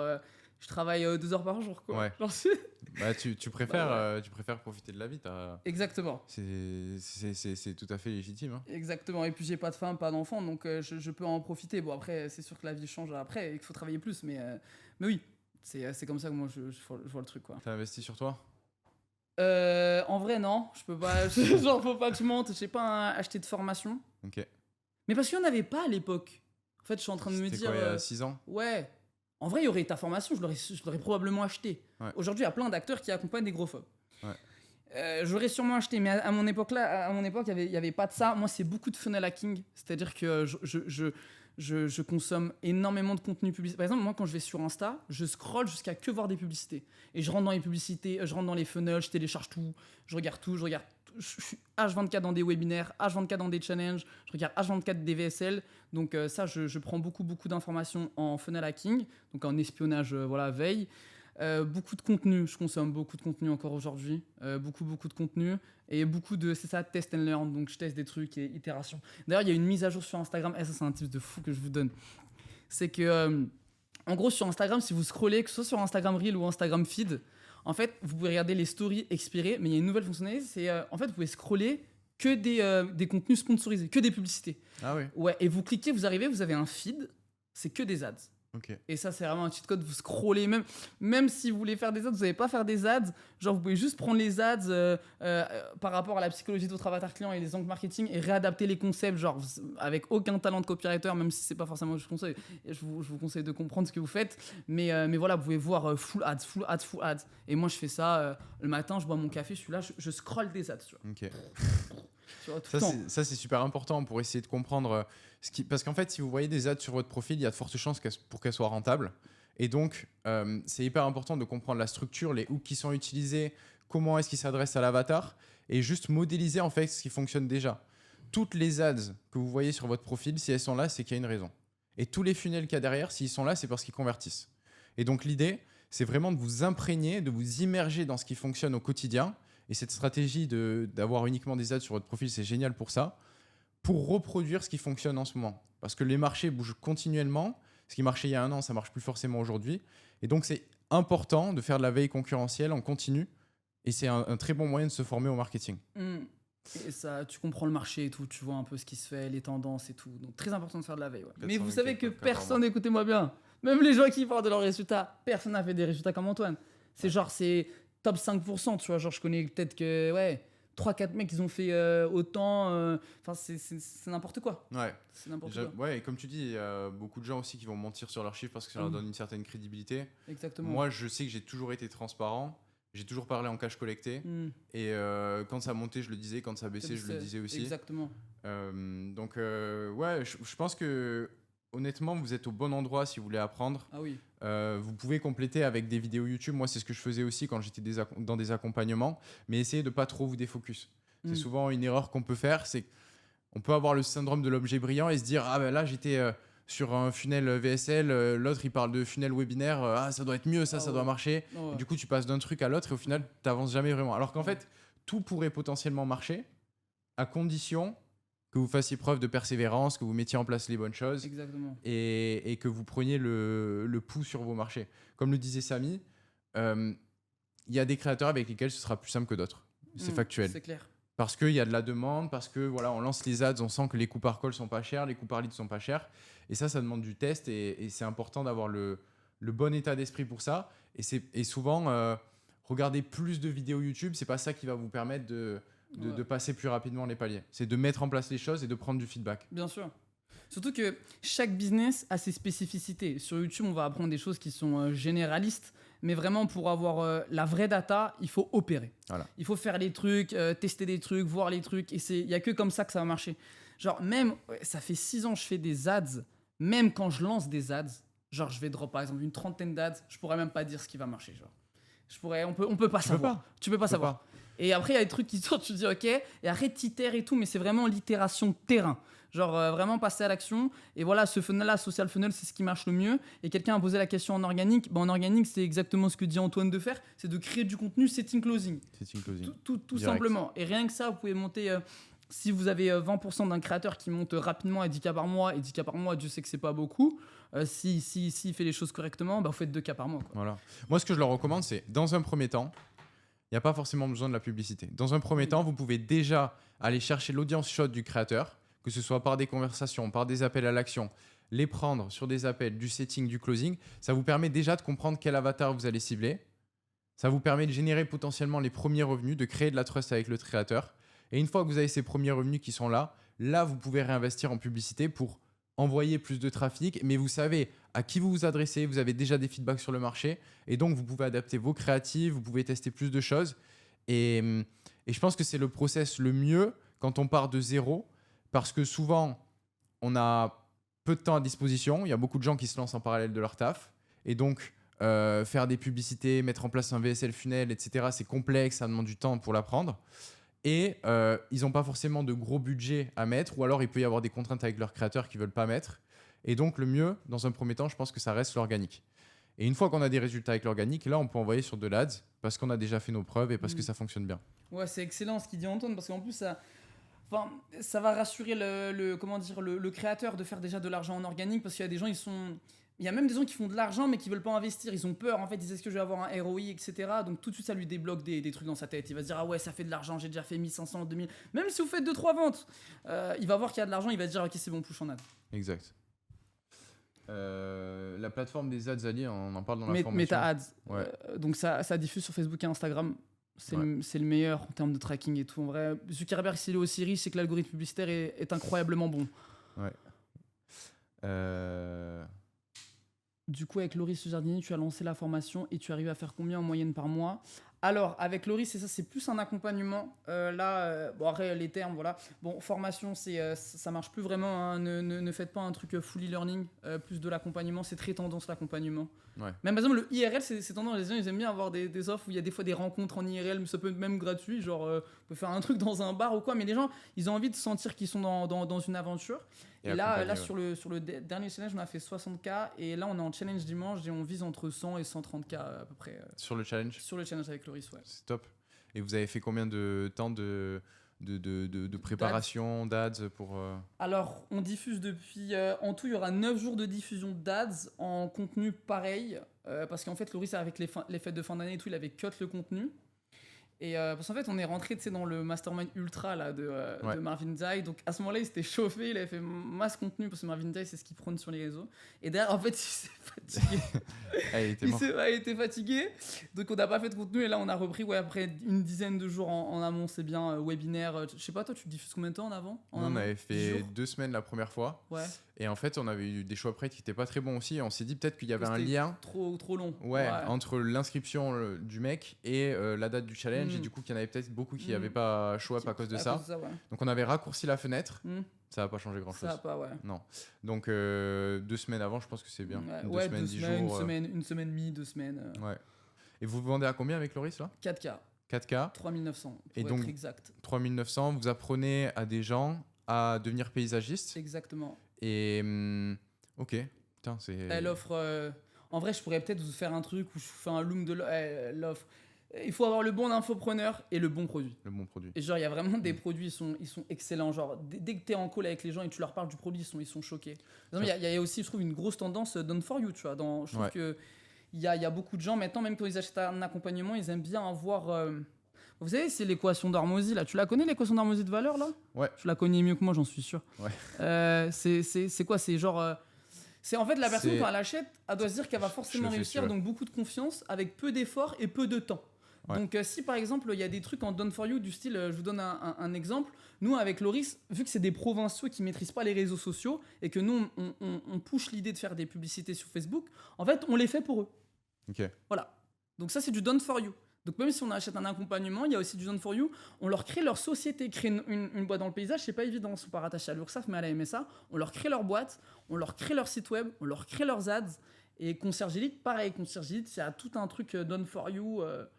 Donc très important de faire les bons produits. Oh là là, mais regardez-moi ce génie. Il y a que les par cœur. C'est le résultat qu'ils rêvent d'avoir, donc... Oh là, en fait. Hein? Non, vas-y, continue. Résultat tu doutes. Non, résultat qu'ils rêvent d'avoir. Donc, ça peut être une somme d'argent, ça peut être une certaine situation. C'est un peu la situation désirée, multipliée par la probabilité qu'ils ont d'atteindre ce résultat-là. Exactement. Divisé par le temps qu'il faut pour y arriver. Ouais. Donc, au plus le temps sera élevé, au moins ça aura de valeur à leurs yeux. multiplié par la douleur et les sacrifices qu'il faut faire pour y arriver. Ouais, t'es Donc, un génie, ouais, c'est exactement ça. L'objectif, c'est de baisser au maximum la douleur que ça va leur demander et le temps que ça va leur demander pour Ouais. atteindre ce résultat-là. Ouais, l'énergie que ça va leur demander, voilà, la douleur, Exactement. le sacrifice. Ouais. Donc toi, en l'occurrence, quand tu mets en place leur entreprise pour eux, bah, ça leur prend moins de temps, ça leur prend moins de douleur pour arriver au Exactement. résultat. Donc, ça augmente la valeur de l'offre. Mm. Ça, c'est la valeur égale ça. La probabilité de réussir, bah, au plus, par exemple, dans ton marketing, tu vas montrer de témoignages de gens qui ont réussi, au plus tu vas leur faire du done for you, au plus ils vont se dire, bah, en fait, il y a quasiment tout qui est fait, ça va se faire tout seul, ça va fonctionner. Tout ça, c'est des variables sur lesquelles on peut jouer lorsqu'on crée une offre pour justement augmenter la valeur et derrière maximiser les conversions qu'on a, les ventes qu'on effectue et la satisfaction de nos clients. Exactement. Donc toi, avec Loris, par exemple, tu as fait quoi? Tu nous as parlé de mise en place d'entreprise. Ouais, Il y a alors quoi en d'autre? Done for You, il y a création d'entreprise. Tu notes? Ouais. Il y a création d'entreprise. Alors, il y a création d'entreprise. Bon, ça va être un petit peu long. Je crois que je vais mettre juste des mots-clés, hein, vous m'en voudrez pas. Ouais, t'inquiète. Mais j'écris comme en égyptien, on dirait des hiéroglyphes. J'arrête de traîner en Égypte, moi. Création d'entreprise. Après, il y a site web. C'est pas très compliqué, vous pouvez le processiser. Moi, je l'ai processé avec mon product manager parce que c'est que des sites web de paysagistes, quoi. Comment t'as fait pour le processus? On l'avait fait aussi avec Concierge Elite. Avec Alors, la l'IA? personne rentre, elle a un typeform à remplir. Ah non, il n'y a pas d'IA. Et derrière, en fait, on a fait un template. Et le product designer, il a juste en fait en fonction du code couleur, des informations, etc. Il fait au cas par cas? Cas par cas, ouais. En one-on-one les sites web. Putain. Ça nous revient après à 150 € par site web. Création d'entreprise, site web, pub Facebook. 150 € de coût pour toi? Ouais, pour le site web. Pub, Ok. j'ai marqué pub site, n'importe quoi, pub FB. Pub FB. Et là, on vient tout juste de rajouter création de la GMB, c'est la fiche d'établissement Google, et création des réseaux sociaux. Là, on a noué un partenariat avec une agence suisse qui s'occupe de ça pour nous, pareil, qui a tout templatisé. Donc, vous avez vu la partie de Done for You qui est insane. Ouais, ça donne envie. Ouais, et l'accompagnement, attendez, je vais vous dire l'accompagnement. Faites pareil, je vous jure, faites pareil, c'est la meilleure frame. Et ça, ça c'est super important, hein, les amis. Le fait que vous travaillez sur votre offre, qu'il y ait vraiment de la valeur dans le programme, ça change beaucoup de choses parce que les gens, sur vos publicités, ils vont beaucoup plus cliquer, ils vont beaucoup plus avoir envie d'acheter. Donc, c'est vraiment important de créer le meilleur produit possible et de réfléchir à comment apporter de la valeur à vos clients. Oh là là, c'est vraiment, j'ai écrit n'importe quoi. Ok, nous, l'accompagnement, je vous explique rapidement comment il est fait. Aujourd'hui, je pense que c'est une des meilleures frames d'accompagnement. C'est qu'en fait, la personne, dès qu'elle achète, elle a un plan, elle a un appel d'onboarding. Donc, c'est un premier appel qui est avec Loris en one-one, où Loris, il fait un plan d'action avec la personne sur 4 mois. Et derrière, on a un CSM, c'est un Customer Success Manager, qui va faire un appel toutes les 2 semaines avec le prospect en one-one pour être sûr que le plan d'action est déroulé. Donc ça, c'est vraiment très important. Nous Il y a un groupe WhatsApp avec le CSM et Loris directement. Quand le CSM il n'a pas la réponse à la question, par exemple, il peut taguer Loris, etc. Mais vraiment, l'idée, c'est ça, c'est que même si on propose des expériences qui soient digitales, les personnes doivent vraiment ressentir cet accompagnement. Donc ça, c'est vraiment très important. Et on fait un événement physique. On va faire un événement physique tous les 2 mois. On a fait notre premier il y a quelques jours. D'ailleurs, c'était trop marrant. Ah ouais. Ah ouais, c'était ouf. Ouais, c'était provinciaux. C'était Starfall. Et tout ça, c'est inclus dans l'offre à 3009. Et c'est ça, à 3009, ouais. Ok, génial. Exactement. Avec bien évidemment une plateforme e-learning sur Circle. Enfin, il y a du e-learning. Hein. Ouais. Attention, il y a bien évidemment. Ok. Je crois que tu as une offre comme ça, toi, de toute façon. Oui, Oui. dans le même style. Mais c'est vrai que c'est intéressant pour eux de voir un petit peu sur d'autres types de marchés comment est-ce qu'une offre comme j'ai pu mettre en place pour eux s'adapte et comment est-ce qu'ils peuvent faire la même chose. Et si je peux juste conclure sur ça par rapport aux produits, je vous promets que 95% des produits sur le marché FR sont éclatés au sol. Ouais. Donc, c'est pas compliqué de faire mieux. Genre, vraiment, c'est vraiment pas compliqué. Ouais, à fond.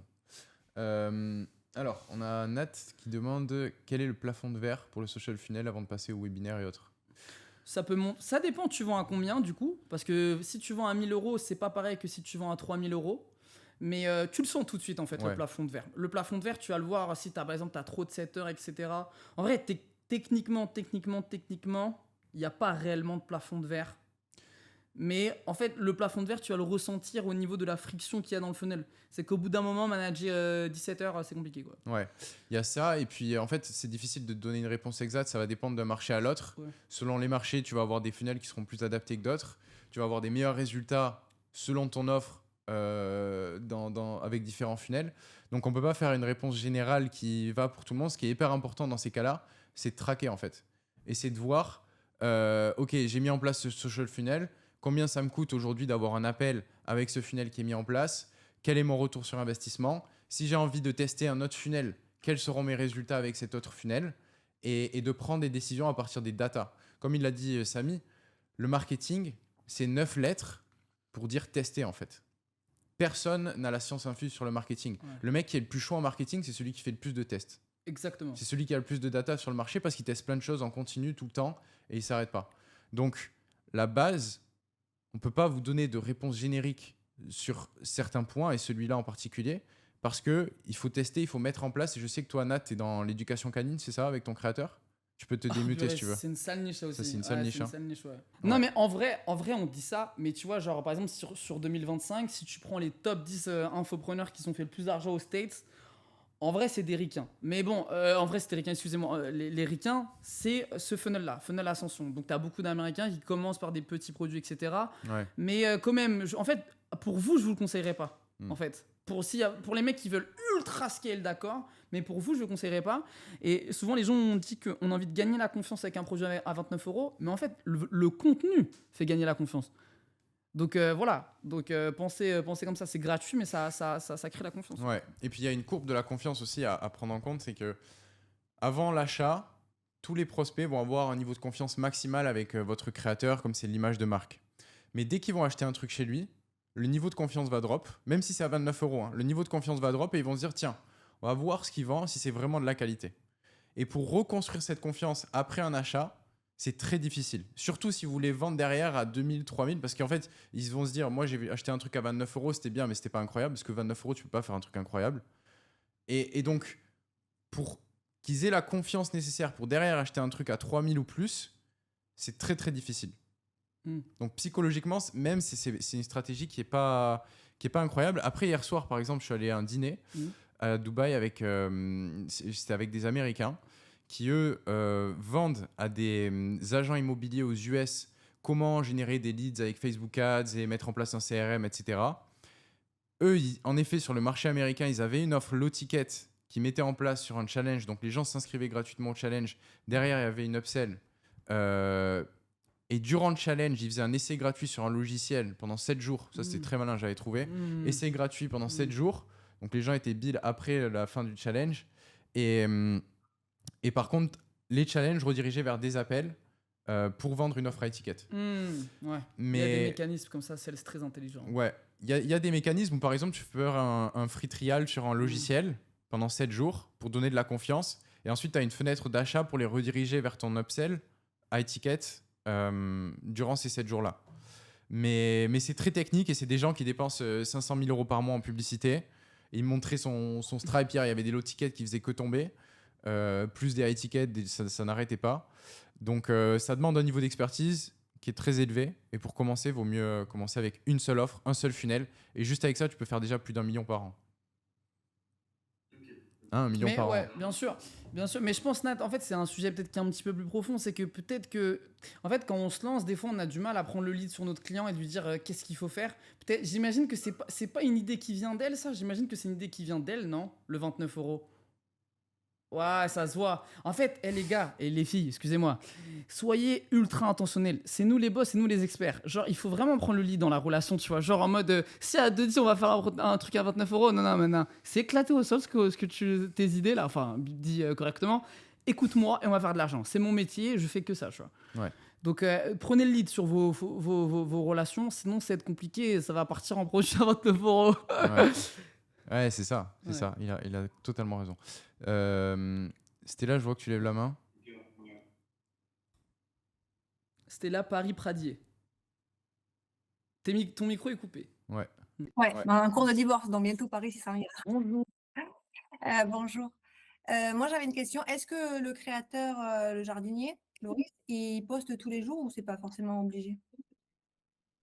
Alors non, bah en fait, il y a un moment où on postait, allez, je pense qu'après le lancement, on devait poster 2 ou 3 fois par semaine. Après, c'est déter parce qu'en fait, on est rentré dans un accompagnement qui nous ont dit de poster 3 fois par jour, donc c'est un peu déter. On a posté 1 ou 2 fois par jour.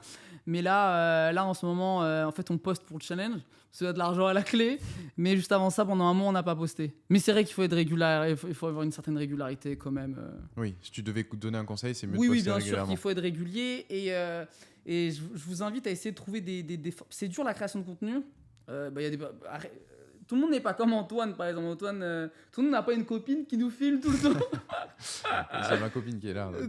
Donc c'est vrai que c'est pas évident. Donc essayez de trouver des contenus qui soient écologiques, qui demandent peu d'énergie aux créateurs. Ouais. Donc comme ça, il peut en faire plein, plein, plein, plein, plein. Là, vous regardez ceux qui publient le plus en ce moment.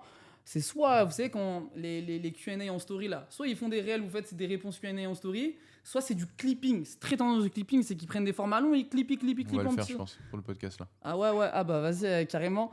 Et donc ça, c'est un format très écologique, ça marche bien. Donc en fait, les gens sont des... L'être humain est feignant. Partez de ce principe-là avec vos clients, quoi. Trouvez-leur des raccourcis. Je disais que moi, j'étais avec un Ok. créateur qui est dans l'aquaponie. Donc, l'aquaponie, c'est avec les poissons en plus du jardin. Enfin, c'est un cercle. C'est c'est les plantes plus les poissons. Mais du coup, il poste une fois Ouais. par semaine. Donc Ok. voilà, je voulais Ah ouais, savoir si c'était. Attends, concrètement, c'est quoi la proposition de valeur? Ok, Aquaponie, on a compris ce qu'il fait. Il vend ça à qui? Aux personnes qui veulent faire pareil dans leur propre jardin? Alors, il y a plusieurs avatars. On a ceux qui veulent se faire une reconversion professionnelle, donc Ah ouais, d'accord, ok. qui vont essayer justement de développer leurs poissons pour les vendre, fruits de saumonée, Ouais. etc. Il y en a, c'est juste pour des particuliers. Ok, ah ouais, vendre les poissons. Écoute, c'était là, les deux avatars clients, ils sont trop différents. Tu peux pas avoir un message marketing qui va marcher aux deux. Parce que quelqu'un qui veut se lancer dans l'entrepreneuriat, ça n'a rien à voir avec un mec qui veut des poissons dans son jardin. Donc, je vous conseillerais de plutôt vous focaliser sur un des deux avatars clients. Donc, faites des calls et regardez avec qui ça match le mieux, quoi. Qui est dans la capacité d'acheter, quoi. Mais c'est excellent. En vrai, et les deux peuvent acheter? Ouais, et après, moi, j'ai essayé de faire des partenariats, donc par exemple en Afrique du Nord, parce qu'ils aimeraient bien développer ça pour une autonomie. Ok. Donc là, j'ai réussi à en closer 2. Je vais essayer de faire un partenariat pour que justement, ils puissent mettre en place, enfin, avoir des royalties si par exemple, ils vendent la formation. Ok. Là, j'en ai un qui vient de Mexico, donc il va essayer de le promouvoir en Mexico, parce qu'en fait, l'aquaponie, personne ne connaît. C'est quelque chose encore enfin, Et pourquoi tu veux vendre ça du coup au Mexique? Parce que le produit, vous voulez vraiment vendre sur le marché, du coup tu m'as dit Afrique du Nord et mexicain, c'est ça? Non, c'est que là, j'ai trouvé 2 personnes qui étaient intéressées pour prendre la formation et pouvoir le mettre en place dans leur jardin, faire après un showroom et pouvoir après le développer soit en Afrique. Mais votre produit, il est en quelle langue? Votre produit, il est en quelle langue? L'accompagnement, il se fait en quelle langue? En français? Ouais, mais souvent, ouais, parce que vous savez, le marché francophone est énorme. Le marché francophone, c'est la Belge, les Suisses, enfin, c'est des millions, on parle de millions de personnes. Déjà, avant de vouloir changer de marché.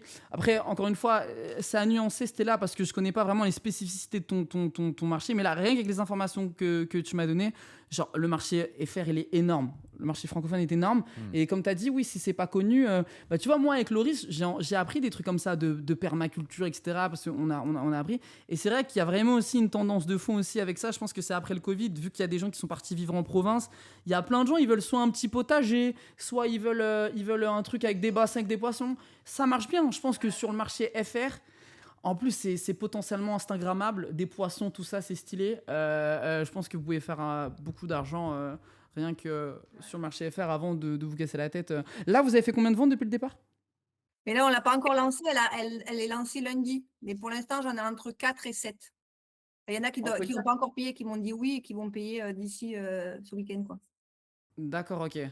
Je l'espère parce que quelqu'un qui dit qu'il va payer et qui paye vraiment, c'est deux Ouais. choses différentes. Mais là, tu te Non, sens mais parce qu'en fait, c'est juste là, on a fait gagner une tombola, on a fait gagner une formation parce qu'il nous manquait quelques personnes.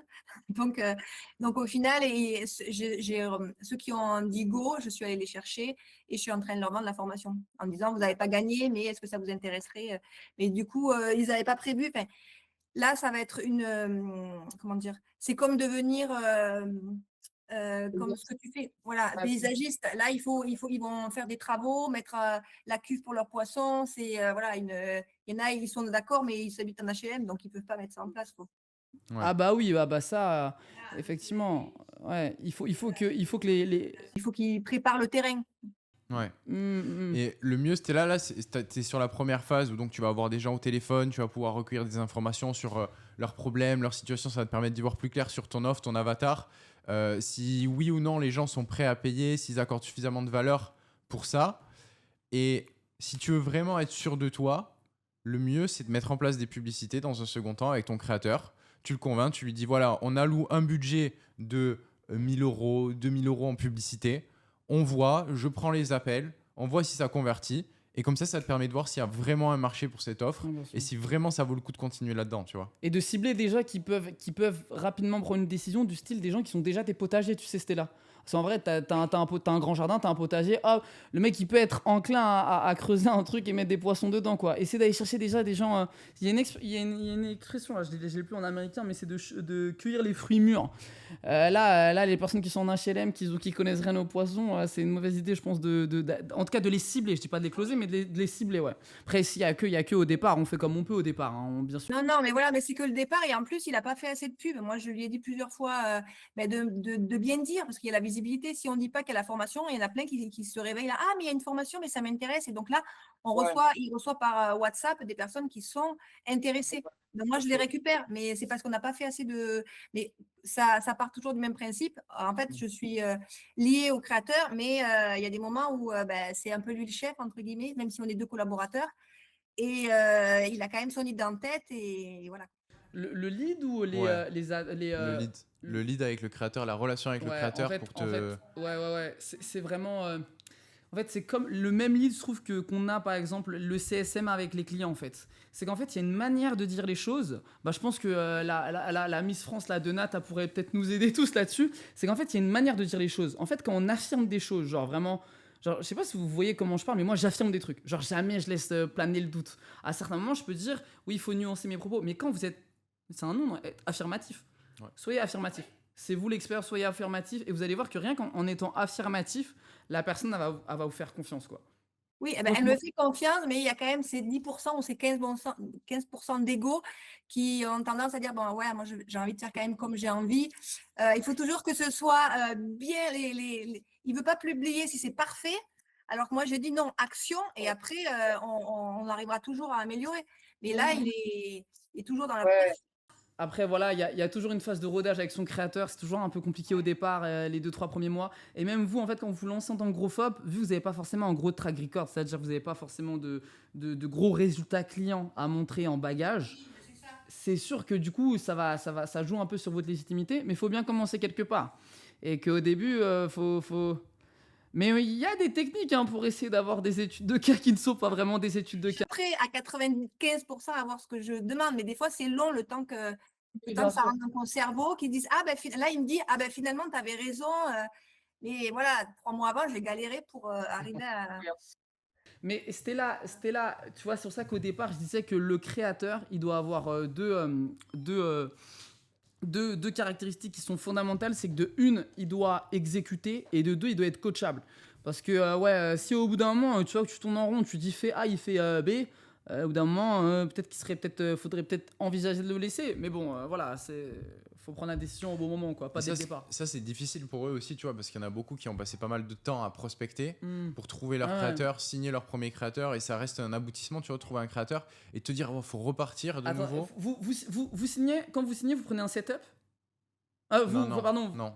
Ben franchement, écoutez, je sais pas c'est quoi vos stratégies d'acquisition, mais normalement, sur ce modèle-là, c'est très simple de trouver des clients. Mhm. Vraiment, moi j'ai été dans plein Ah, d'autres on en a business. beaucoup. Quand vous rentrez, vous dites écoute, t'as rien à payer, on fait de la croissance, je prends 20% sur la croissance. Enfin, c'est compliqué de dire non, quoi. Donc vraiment, si vous faites les choses de la bonne manière, normalement, au bout d'un moment, vous êtes censé dire non à plein de gens, quoi.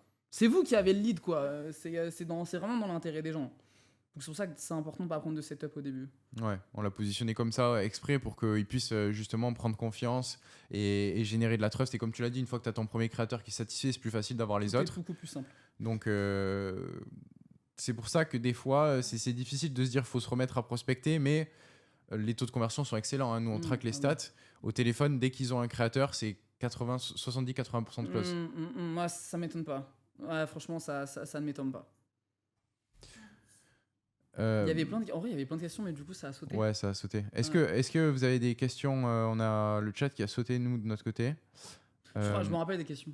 Vas-y. Ouais, il y avait quelqu'un, je sais pas si la personne est toujours dans le live, parce que je crois qu'on a perdu des gens en changeant de mythe. Il y a une personne qui disait, si je devais repartir de zéro, est-ce que je ferais de la prospection? Non, je ferais des ads. Mais ça demande un petit peu de budget. Mais là, j'en suis sûr, hein, là, vous lancez un 100, 200 euros ads. Ou par exemple, imaginons que vous targetez, imaginons que vous accompagnez les thérapeutes et vous commencez l'ads en mode, si t'es thérapeute, je t'accompagne à faire de la croissance, je prends uniquement un pourcentage sur ta croissance, il n'y a pas de setup, mais vous mettez 100 euros d'ads, vous signez 4 clients. Ouais, à fond. Donc moi, je ferais de l'ads pour pas perdre de temps.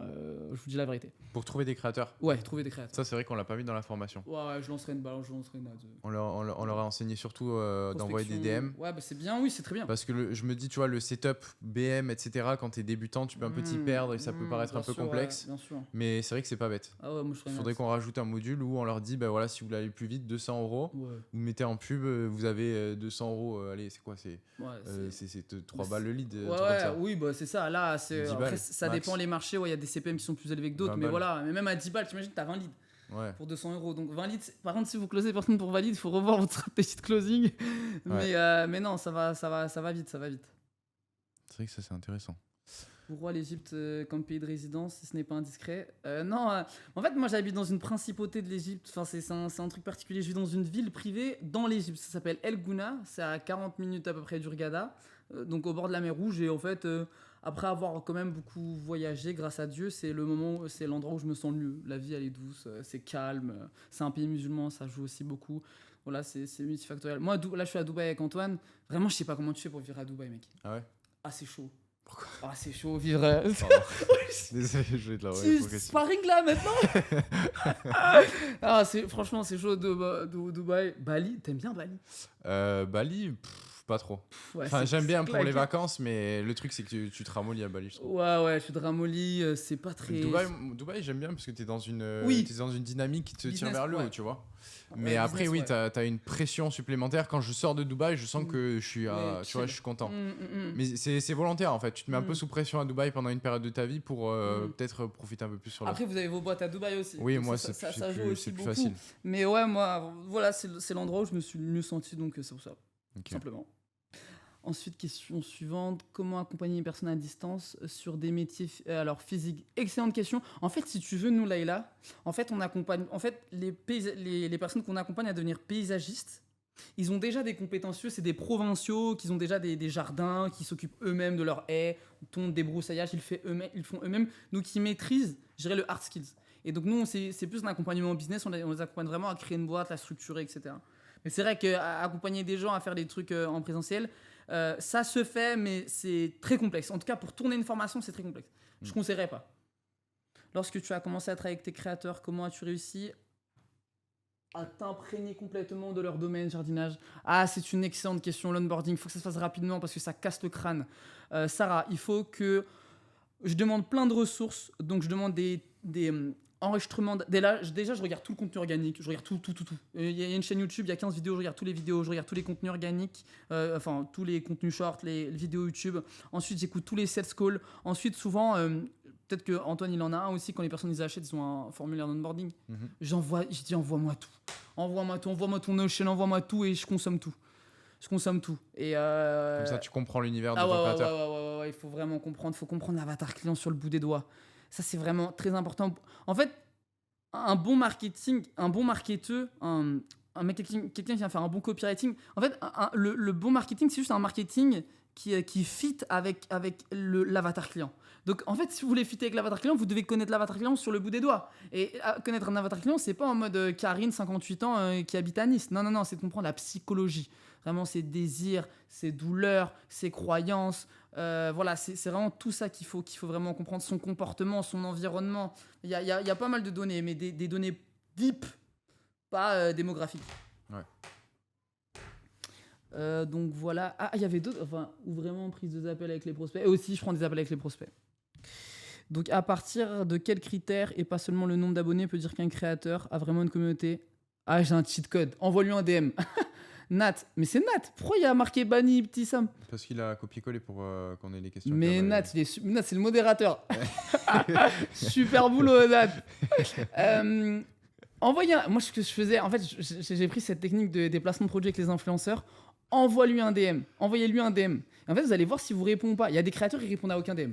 Il y a des créateurs, ils en ont rien à faire. Et il y a des créateurs qui répondent aux DM. Donc ça, c'est le niveau maximum. Sinon, regardez au moins s'il répond, par exemple, aux commentaires sous les posts. En fait, c'est des micro-signaux. Les commentaires sous les posts, c'est type de story. Il y a des créateurs qui font que des réels, ils font pas de story. Et souvent, on arrive mieux à connecter avec les stories, quoi. Ouais. Donc, regardez sa stratégie de contenu. Est-ce qu'il fait du YouTube? Alors, très important. On peut créer une connexion en contenu short. Mais les YouTube, ceux qui ont du YouTube, c'est eux qui ont les plus grosses. Regardez Antoine, regardez sans permission, vous voyez Antoine discuter pendant des heures et des heures. Moi, Antoine, la première fois que je l'ai vu, j'avais l'impression que je le connaissais, j'avais l'impression que c'était mon pote.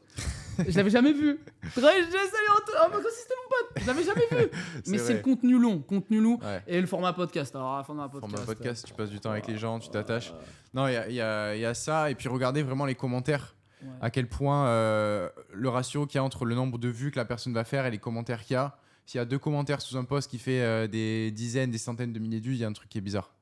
Et il y a beaucoup de créateurs, malheureusement, sur lesquels vous pourriez tomber, qui achètent des abonnés, qui achètent des likes, etc. Et donc, c'est important de regarder le taux d'engagement aussi. Mais ouais, les créateurs format lent, c'est vraiment très, très facile pour que ça convertisse. Peux-tu dire concrètement quelles sont tes missions d'un gros phobe expert au quotidien? Alors, pour répondre à la première question, ça change. Au départ, au début, tu vas faire de la strat. Après, tu vas build un mécanisme marketing puis commercial. Et après, tes missions, ils changent. Par exemple, là, avec Loris, on est plus dans un souci de scaling. Et quand vous scalez des offres d'accompagnement, par exemple, Done With You plus, c'est-à-dire on accompagne les gens en plus, et qu'on vend cher, il faut absorber. Donc, il faut des closers et il faut des coachs. Donc, c'est beaucoup de ça, c'est beaucoup du staffing. Ouais. Au début, c'est de la mise en place, ça, funnel et tout. Après, c'est beaucoup de staffing. Et aussi, avec Loris, on a une stratégie personal brand. Il faut qu'il passe sur des plateaux télé, des presses, des médias. On ouvre des partenariats avec des équipementiers, des coopératives, tous ces trucs-là. Donc, personal brand à fond. Sortez des réseaux sociaux. C'est pas très compliqué de faire percer un créateur en le faisant aussi un petit peu sortir des réseaux sociaux. Les gens, ils sont matrixés par Internet, alors qu'il y a des choses qui sont plus intéressantes aussi en dehors d'Internet. Nour, tu peux parler 2 secondes. C'est intéressant. Nour, tu sais, ça veut dire quoi Nour? Ça veut dire lumière. Mon père il s'appelle Noureddine, enchanté Nour. Je suis en plein boulot, dans 20 minutes j'ai une réunion, donc on en profite. Oh la pauvre. Okay. T'inquiète, tu vas bientôt sortir. Accroche-toi. Merci d'être là, Nour. Je peux expliquer un peu mon cas de figure. En fait, là, j'ai une créatrice qui elle est dans la niche du dev perso, plus poussée neurosciences et spiritualité. Donc, en fait, elle est vraiment focus clarté mentale, alignement corps-esprit. Donc là, en termes de clients, en fait, on a lancé la formation le 2 janvier. J'ai fait les closings depuis donc maintenant 2 semaines. On a réussi à avoir que 3 clients et on arrive à un plateau. C'est-à-dire qu'on sent que c'est un peu mou. Sur combien de calls vous avez fait 3 ventes, excuse-moi, sur combien de calls personnes qui ont show up Sur 15 calls. 15 calls, les 15 calls se sont présentés? Sur 15 calls, il y en a peut-être 3 qui ne sont pas présentés. Ok. Ouais, bon, en vrai, c'est un taux de closing plutôt ok. Bon, après, c'est compliqué de calculer des taux sur des échantillons aussi bas, mais ça m'a l'air. Une offre combien? À combien tu la vends, Nour? L'offre, elle est à 1002 pour l'instant. L'idée, c'est de les accompagner pendant 90 jours. Là, à partir de là, le mieux, c'est de mettre en place de la publicité parce qu'il va y avoir une contrainte au niveau du trafic et de l'audience organique. C'était quoi la question à la fin? Ma question, c'était comment tu délègues parce que t'imagines bien, moi j'ai un job, un CDI, donc un job de 35 heures. Déléguer les sales calls? Comment les appels de vente, déléguer les appels de vente. Ouais. Ça commence à être chaud. Ça commence à être chaud de suivre les appels de vente. Pourquoi c'est pas ta créatrice qui les prend? Pourquoi c'est pas ta créatrice? Parce que ma créatrice, en fait, elle sait pas trop vendre. Ouais, mais personne closera mieux que ta créatrice. Surtout, c'est quoi le funnel contenu organique? C'est du contenu organique. Les calls que vous avez, c'est des personnes qui suivent la créatrice depuis longtemps. C'est ça le funnel. Et il y a le setting closing. Personne ne closera mieux que la créatrice. Tu prends la créatrice, tu lui envoies une trame toute pétée, même avec ou sans présentation commerciale, elle va closer mieux que des closers. Enfin bon, c'est un peu dur ce que je dis, il y a des excellents closers, mais encore une fois, les excellents closers n'iront jamais sur une offre à 1 200 € et qui start. Hmm. Donc, c'est compliqué. On peut t'en trouver, Nour, des closers. Ah ouais, Mais après, c'est vrai qu'Antoine, il a c'est vrai que tu risques de gâcher un petit peu des appels parce que Ouais. ils n'auront pas le même niveau de conviction que ta créatrice, comme le Ouais. dit Samy. Mais dans tous les cas, il va y avoir un moment, une problématique. Je pense que la contrainte numéro 1 de ton business actuellement, c'est pas le nombre d'appels bookés que tu peux pas recevoir. Ça va être le trafic. C'est quoi le Insta de ta créatrice pour qu'on puisse voir vite fait L'Insta, c'est Asmanyang. C'est une ancienne judoka. Vous avez des nouveaux calls après les 15 calls que vous avez planifiés? Vous en avez des nouveaux là? Là, c'est calme. Là, hier, j'ai eu 4 calls et sur les 4, il n'y a pas eu d'engagement. Donc, on était sur un appel. T'as eu 4 calls? Il y a eu 4 calls qui ont été planifiés ou t'as eu 4 calls sur ton agenda? 4 calls planifiés sur mon agenda. Donc, du coup, pris, oui. Oui. Ok, et il y a tous les jours, il y a des calls? Tous les jours, il y avait des calls et là, depuis 2-3 jours, il n'y a plus trop de calls. Et en fait, même sur le système.io, sur le dashboard, je vois qu'il y a moins de personnes qui vont taper le mot-clé pour entrer dans le tunnel de vente. Et le mot-clé, ouais, c'est ça. C'est ça. Mais ce que je trouve aussi, c'est que pour le coup, ma créatrice, elle n'est pas très Instagram. Attends, tu peux faire beaucoup d'argent. Avec les contenus, Ouais. tu vois. Écoute, j'allais dire Asma. Non, écoute-moi, nous. En fait, si tu lances des ads, tu peux lancer des ads qu'on appelle de retargeting. C'est pas d'aller chercher du call traffic, mais là, tu vois, les gens qui, par exemple, les personnes qui sont 61 000. En fait, là, le problème, c'est que tu vois, les CTA que tu fais, en vrai, il y a qu'une minorité de l'audience qui les voit. En fait, c'est le même problème. Il y a quelqu'un qui disait ça tout à l'heure. Il disait, ouais, c'était là, il me semble. Oui, on fait des stories, mais les gens, ils savent même pas qu'on a une offre. C'est normal. Par exemple, même Antoine, qui a, par exemple, 200 000 abonnés, tu fais combien de vues en story? 20. 20 000. Vous avez vu, c'est 10%. Donc, lancer des ads de retargeting, c'est trop fort. C'est qu'en fait, vous faites des publicités et en fait, vous diffusez uniquement les gens qui ont interagi avec le compte ou les followers, etc. Tu vois. Là, tu fais ça. Si tu as un bon CTA, je pense que tu peux générer mass call, donc craquer l'acquisition. Et après, le closing, Nour, t'es bien là à 30% de taux de closing. Continue un peu de les prendre, surtout que tu prends double commission du coup, parce que tu prends gros FOB et closer. Ouais. Ah, c'est En fait, même pas. En fait, du coup, ce que j'ai en commission, moi, c'est 35% actuellement. Et l'idée, c'était de mettre en place un closer. Mais du coup, le closer serait sur mon pourcentage. Et ben, reste à 33%, fais de l'argent. Reste à 33%, fais de l'argent et quitte ton taf. Ouais. Ah oui, il y a la place. Tu prends sur le profit, Nour, ou sur le chiffre? Je prends sur le profit. Bah, de toute façon, là, c'est 100% de profit, c'est de l'organique. Ouais. Ouais, donc c'est bien. Ouais. Et nous, on leur enseigne de prendre entre 30 et 50% en général sur les Ouais, collabs. c'est bien, c'est bien. Mais parce que, ouais, vous avez plus tendance à lancer les gens. Ouais. Ouais, c'est excellent, hein, vraiment. Vous imaginez, vous faites monter un mec à 10K, vous prenez 5K. Mais oui, mais il y a même les plus grosses, regarde les agences, là, Joan Lauder, tout ça, ils prennent 50%, hein, donc c'est cohérent. Ouais. Donc toi, tu recommanderais là de mettre en place de la publicité retargeting. Ça Ouais. peut être un call to action tout simple comme elle fait en Tout story. simple, exactement. Des Mais ads même les statiques. tu peux reprendre les frames que tu as fait en story Exactement les mêmes, tu les mets et en de les ads. balancer en as de retargeting. Ok, parce que moi, au départ, j'étais partie sur lui reprendre une stratégie complètement sur son Instagram, de lui dire poste max volume pour pas forcément jouer sur le volume et avoir les fameux 10% de conversion. Donc, parce que c'est Ouais. vrai que pour l'instant, sur son Insta, c'est très, on va dire, au fil de l'eau, quoi. Un coup, elle a envie de poster quelque chose ou autre chose et pas trop focus sur sa formation ou au moins sur les domaines qui ressemblent à sa formation. L'organique, c'est bien pour start, Nour, pour tâter le marché et voir ce que les gens veulent et ce qu'ils achètent pas. Mais le mieux maintenant, c'est que tu checkes le module 4, tu ailles dans Scaling et que tu mettes en place ce qu'on montre dans Scaling, et notamment la publicité payante. Tu verras qu'il y a plusieurs types de publicités que tu peux mettre en place sur le Business Manager et même tu peux demander conseil à ton coach. Mais là, tu as prouvé que ton offre, il y avait un besoin, il y avait un marché, il y a de la demande. Tu vois qui est-ce que tu peux servir. Et maintenant, comme Samy l'a dit, il faut mettre ça sous stéroïdes et stéroïdes, ouais. envoyer. Ok, carrément. Bah, merci beaucoup.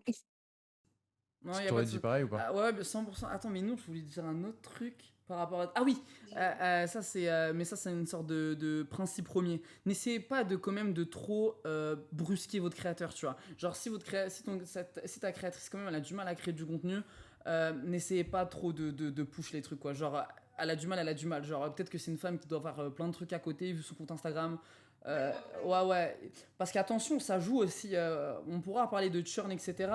mais vous devez vraiment, en fait, c'est un bon équilibre. C'est comme une relation de couple, hein, parce que vous êtes deux dans le truc. Et donc, il faut bien gérer le truc, bien équilibrer le truc, et pas que des fois, il y a de la friction en mode fais du contenu, fais du contenu, elle va péter un peu. Non, non, c'est pas l'idée. En fait, l'idée, c'était vraiment que je lui propose une structure et qu'après, elle soit complètement libre, évidemment. Mais, euh, mais même ça, je sentais bien que c'était beaucoup d'énergie pour elle, quoi. Ouais, Ouais. c'est pour ça, ouais. Ouais, elle a pas le temps, ouais, je sais bien. Le contenu, ça demande du temps. Ouais, et là, avec l'argent que tu lui as fait gagner, honnêtement, elle peut en réinvestir une partie en ads et ce sera plus constant.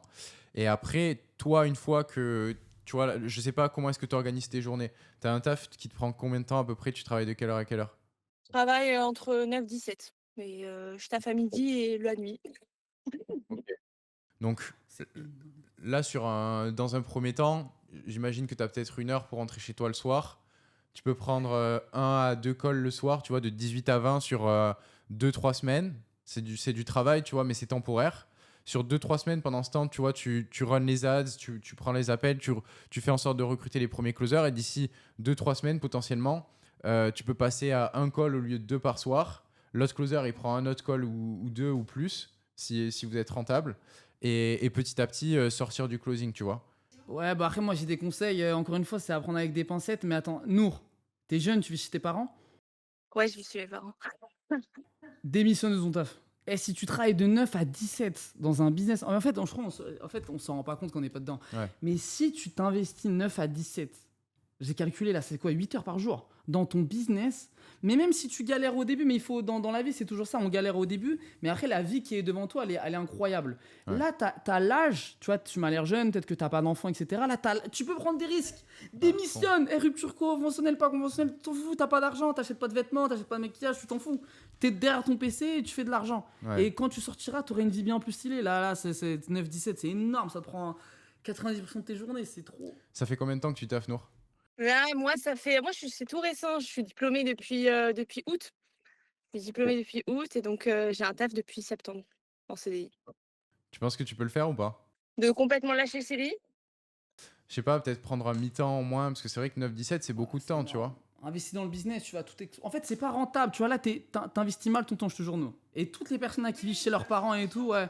En fait, là, t'investis très mal ton temps, tu vois. En plus, tu m'as l'air d'être une fille intelligente. Si t'as de grandes ambitions, il faut faire les causes. Et là, tu vas pas t'en sortir, là. Ouais.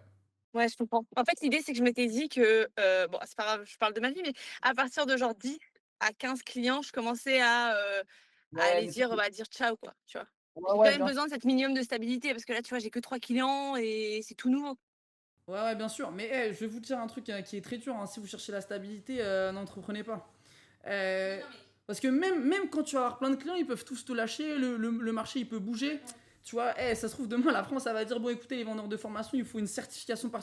On sait pas ce qui peut se passer. Le Covid et tout, regarde, il y a des gens, ils avaient des restaurants, des salles de sport, ils sont tous morts, des discothèques. Ouais. L'entrepreneuriat, c'est prendre des risques. Et si vous voulez une vie qui soit stylée, vous devez prendre des risques. Sinon, vous allez finir comme. Tous les gens, regardez autour de vous, tous les gens ont des idées. Tous les gens, ils veulent faire quelque chose dans leur vie. Mais pourquoi ils font pas? Parce qu'ils veulent pas prendre de risques. C'est la seule métrique qui diffère. Ouais, Donc exactement. prenez des risques, on s'en fout. Et Samy, il a rien à vous vendre, il a pas de formation, Ah bah oui, il a rien, il en a rien à foutre, hein. Il ouais. vous donne honnêtement son point Ah de bah vue, oui. son retour d'expérience.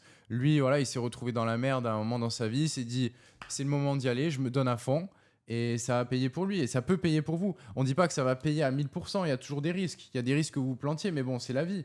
Et même si vous plantez, vous pouvez toujours repartir, faire autre chose, retrouver un travail. Vous allez pas mourir, hein. Oui. Donc, comme le dit Samy, il faut accepter les risques qui sont inhérents au business. Dans tous les cas, c'est relatif. En France, il y a le chômage, il y a plein de choses qui sont là. Vous n'allez pas vous retrouver dans la rue normalement du jour au lendemain. Si vous êtes chez vos parents, encore moins. Donc, moi, je suis aligné sur la mentalité de Samy. Maintenant, je sais que pas tout le monde est prêt à assumer ce niveau de risque. Ouais, c'est Et clair. moi, j'ai essayé de convertir des gens, de mes proches, de ma famille et tout. Ouais, un Pas peu, tout le monde est prêt à assumer ce niveau de risque. c'est vrai. Mais si vous êtes prêt à assumer ce niveau de risque, allez-y à fond, vous retournez pas et charbonnez et ça va le faire. Il n'y a pas de raison. Mais vous avez déjà toutes les personnes qu'il y a dans le live là, vous avez déjà tous un gros mindset parce que vous avez investi sur vous. Déjà investir sur vous, vous faites partie du top 1% de la population, croyez-moi. Donc c'est déjà incroyable ce que vous faites. Allez au bout, déchirez tout et bombardez dans votre business. Ouais, à fond. En tout cas, merci beaucoup pour la value, c'était hyper intéressant. Salut tout le monde. En fait, j'avais un petit peu une question qui était complémentaire, je pense, à celle de Nour. C'est, déjà quand on a, par exemple, un elle disait qu'elle percevait à peu près 30 de ses revenus. Mais par exemple, moi, dans mon cas, en fait, je suis avec 2 créateurs, du coup, je perçois aussi, 30, mais sur une offre de 1 000 €, une offre globale vendue à 1 000 €. Est-ce qu'il reste encore de la place, en fait, pour intégrer sur une offre comme ça, en fait, un setter et un closer? Parce que je me dis, ben, quel closer est motivé pour, ben, Exactement. Sur une offre à 1 000 €? Bah, une offre, vous allez trouver. En fait, si vous voulez, là, le marché est saturé aussi de cette heure de closer, donc je dis pas que vous allez pas trouver. Mais bon, voilà, ça va être des gens qui sortent de formation, et cetera. Jamais de la vie, écoutez, j'ai connais beaucoup de gens qui sont bah, Antoine, tu sais, jamais de la vie, un bon closer, il va aller sur une offre à 1 000 €. Et Ouais, en plus, il y ce a pas de sera plus. volume. Laurent, là, on parle de il y a pas de volume. C'est quoi, là, tu lances des créateurs, il y a pas de il y a pas beaucoup d'appels tout le temps? Alors moi, je suis parti directement sur de l'Ads, donc du coup, Ah, c'est pardon? génial. Et Vas-y, du Et du coup, j'ai quand même eu pas mal de voilà, par exemple, sur une semaine, je l'ai lancé début janvier, ça m'a généré à peu près une cinquantaine de leads, une vingtaine de rendez-vous de call 10 minutes. Par contre, le taux de transfo, en fait, la qualité des leads n'était pas dingue. Il y en avait beaucoup Ouais. qui se présentaient pas, et à la sortie, j'ai fait quoi? J'ai dû faire, 4-5 calls de closing qu'on n'a pas closé pour le moment. Mais voilà, donc j'avais 2 problématiques. C'était justement un petit peu, sur une semaine, quand tu as à peu près 50 leads à appeler, bon, ça fait quand même du taf. Et je me suis dit: «Ben, sur le long terme, est-ce que c'est viable ou pas?» Et c'est pour ça que je me projette un petit peu sur un setter, et finalement, je me dis: «Bah, si on offre à 1 000, intégrer un setter et encore un closer», puisque bon, je pense problématique de compétences pour le moment sur la partie closing. Là, il y a une grosse marge de progression, mais n'empêche, est-ce qu'il restera de la place? En fait, moi, ce que je te dirais, c'est que tu vas pas avoir quelqu'un qui va vivre à 100% de son activité avec toi. Donc, soit il sera part-time closer avec toi, part-time closer avec quelqu'un d'autre. Ça peut le faire. Ou sinon, il faut cibler des profils plus jeunes, style des étudiants, tu vois, sur le setting. Le setting, c'est vraiment pas complexe, n'importe qui peut le faire. Tu peux prendre des jeunes qui ont 18 à 20 ans, qui veulent gagner de l'argent en parallèle de leurs études, qui peuvent faire ça sur leur temps libre pour te booker des appels. Et le closing, c'est vrai que ça va être difficile de trouver quelqu'un qui va vivre pleinement sur des commissions à 100 euros, du coup, s'il prend 10%. Mais il peut faire ça en part-time avec autre chose. Et dans le pire des cas, tu peux en avoir 2, 3 si tu as un volume d'appels qui est assez conséquent, qui peuvent tourner sur une offre comme ça, tu vois.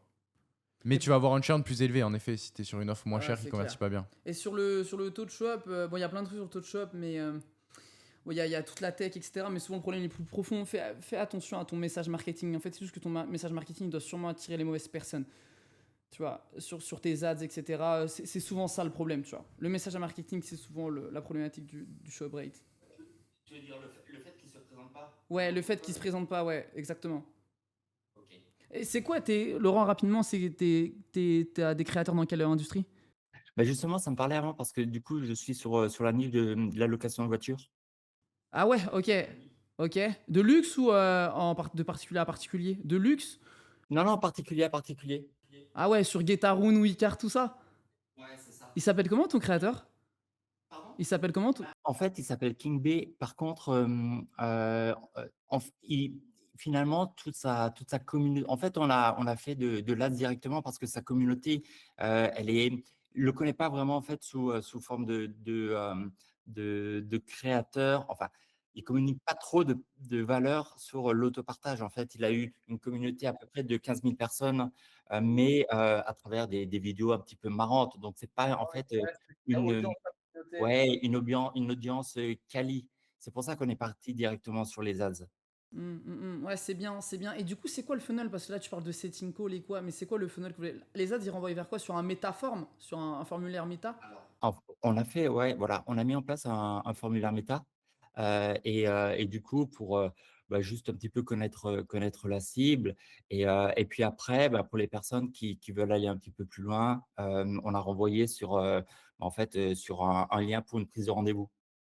Et je D'accord, pense ok. je pense qu'en réalité, il y a peut-être pas assez de friction. Ouais, La prise de rendez-vous est peut-être trop facile, ouais, c'est ça. mais en même temps, je suis partagé entre on veut on veut avoir, des calls, et en même temps, on veut mettre de la friction pour les qualifier, donc c'est Et t'as de la disqualification sur des questions, par exemple, sur leur budget ou pas du tout? Tu leur demandes, est-ce qu'ils sont prêts à investir une certaine somme ou des choses comme Je ça pense, ou... je pense pas Ah que- non, bah ça effectivement, je le fais pas et je l'ai peut-être pas fait suffisamment directement et peut-être que ça doit être, assumé plus fortement dès le début. Bah, surtout que tu es dans la niche de l'achat-revente de véhicules. Donc, en fait, la question, elle est pas déconnante du tout. Si un mec est intéressé par un achat de véhicule, il ferait mieux d'avoir un petit peu d'épargne de côté, tu vois. Donc, c'est hyper important que tu fasses en sorte d'avoir les bonnes personnes au téléphone en posant les bonnes questions. Et je pense que si tu fais de l'ADS, ça vaut le coup de soit faire le profile funnel dont tu as parlé, Ouais, Samy, ouais. Avec le soit Flywheel VSL, moi. VSL. Flywheel VSL, tu sais, tu fais quoi? Regarde, tu dis qu'il recrée un compte Instagram. Ok, je vais te faire un truc tout simple. Tu lui dis, il fait une vidéo sur YouTube, format long, formation gratuite. Mais un format long, genre un 2-3 heures, genre full valeur. Et après, en fait, tu la prends, tu la clips, t'en fais plein de petites vidéos et tu mets ça sur Instagram et tu lances des ads sur Instagram en visite de profil. Ça va mieux marcher parce que les gens, ils vont te découvrir sur Instagram. Après, les prospects les plus quali, ils vont regarder la formation gratuite et la formation gratuite, elle va vraiment bien nurturer les gens. Et si tu proposes un call à ce moment-là, là, c'est des gens quand même qui vont être très chaudes. Donc pour toi, en fait, c'est augmenter la posture du créateur. Ah ouais, bah ouais, c'est ça. Après, faut voir Après, ça peut marcher à des métaphores. Mais en fait, moins tu vas avoir du marketing, plus il faut être fort en vente. En vente, ouais. Donc c'est compliqué. C'est compliqué. Tu vois, qu'une personne a booké un call après avoir vu une formation gratuite de 3-4 heures, tu vois, et on a plein des trucs comme ça. Mais là, la personne, tu vois, elle est quasiment closée dans sa tête. Il y a une règle, hein, tu la connais, bah, peut-être que tu la connais. Enfin, c'est 5-6 heures, non, de contenu consommé pour acheter. Donc tu vois, là, une ad, métaphore, là, t'imagines, la personne, elle voit 30 secondes de contenu, quoi. Oui, je comprends. OK. Néanmoins sur la partie, quand même pour, la partie, setting et closing, Antoine, enfin, c'est toujours encore possible d'être mis en relation avec des setters, des closers à travers le Ouais, on peut vous trouver, on peut vous faire des listes, hein, parce que nous, on en recrute beaucoup, donc il y en a beaucoup qu'on n'a pas intégré dans nos équipes. On peut vous transmettre les listes. Après, sur les recrutements en eux-mêmes, ça va être à vous de faire passer les entretiens. On peut vous donner les contacts, mais les entretiens, etc., c'est à vous de les faire. Bah, merci pour les infos. Y a pas de Yes. souci, Laurent, bon courage, accroche-toi. Merci. Merci à tous, les amis, d'être venus sur le live. J'espère que vous avez kiffé ce format. On a essayé de faire une combinaison entre retour d'expérience de Samy. On est rentré un petit peu dans le technique. Et en même temps, on a pris du temps pour répondre à vos problématiques individuelles. Si vous avez d'autres questions complémentaires, n'hésitez pas à les poser dans le school. On vous répondra. Et merci à Samy d'avoir pris Ouais, le temps y a pas de de problème, avec grand venir. plaisir. Hein. C'était cool. Tu me rappelles si tu veux faire un live, t'inquiète. Ouais, avec plaisir. On pourra faire en visio, je peux faire des allers-retours toute ma Ouais. vie. Ouais, il est venu Avec grand d'Égypte. Hein. plaisir. Il est Ouais, venu je suis d'Égypte. Mais tu me dis, hein, franchement, moi j'adore transmettre. Trop bien. Ouais, Merci beaucoup. Mm. Merci tout le monde. y a pas de souci. Allez, Ciao. ciao tout le monde.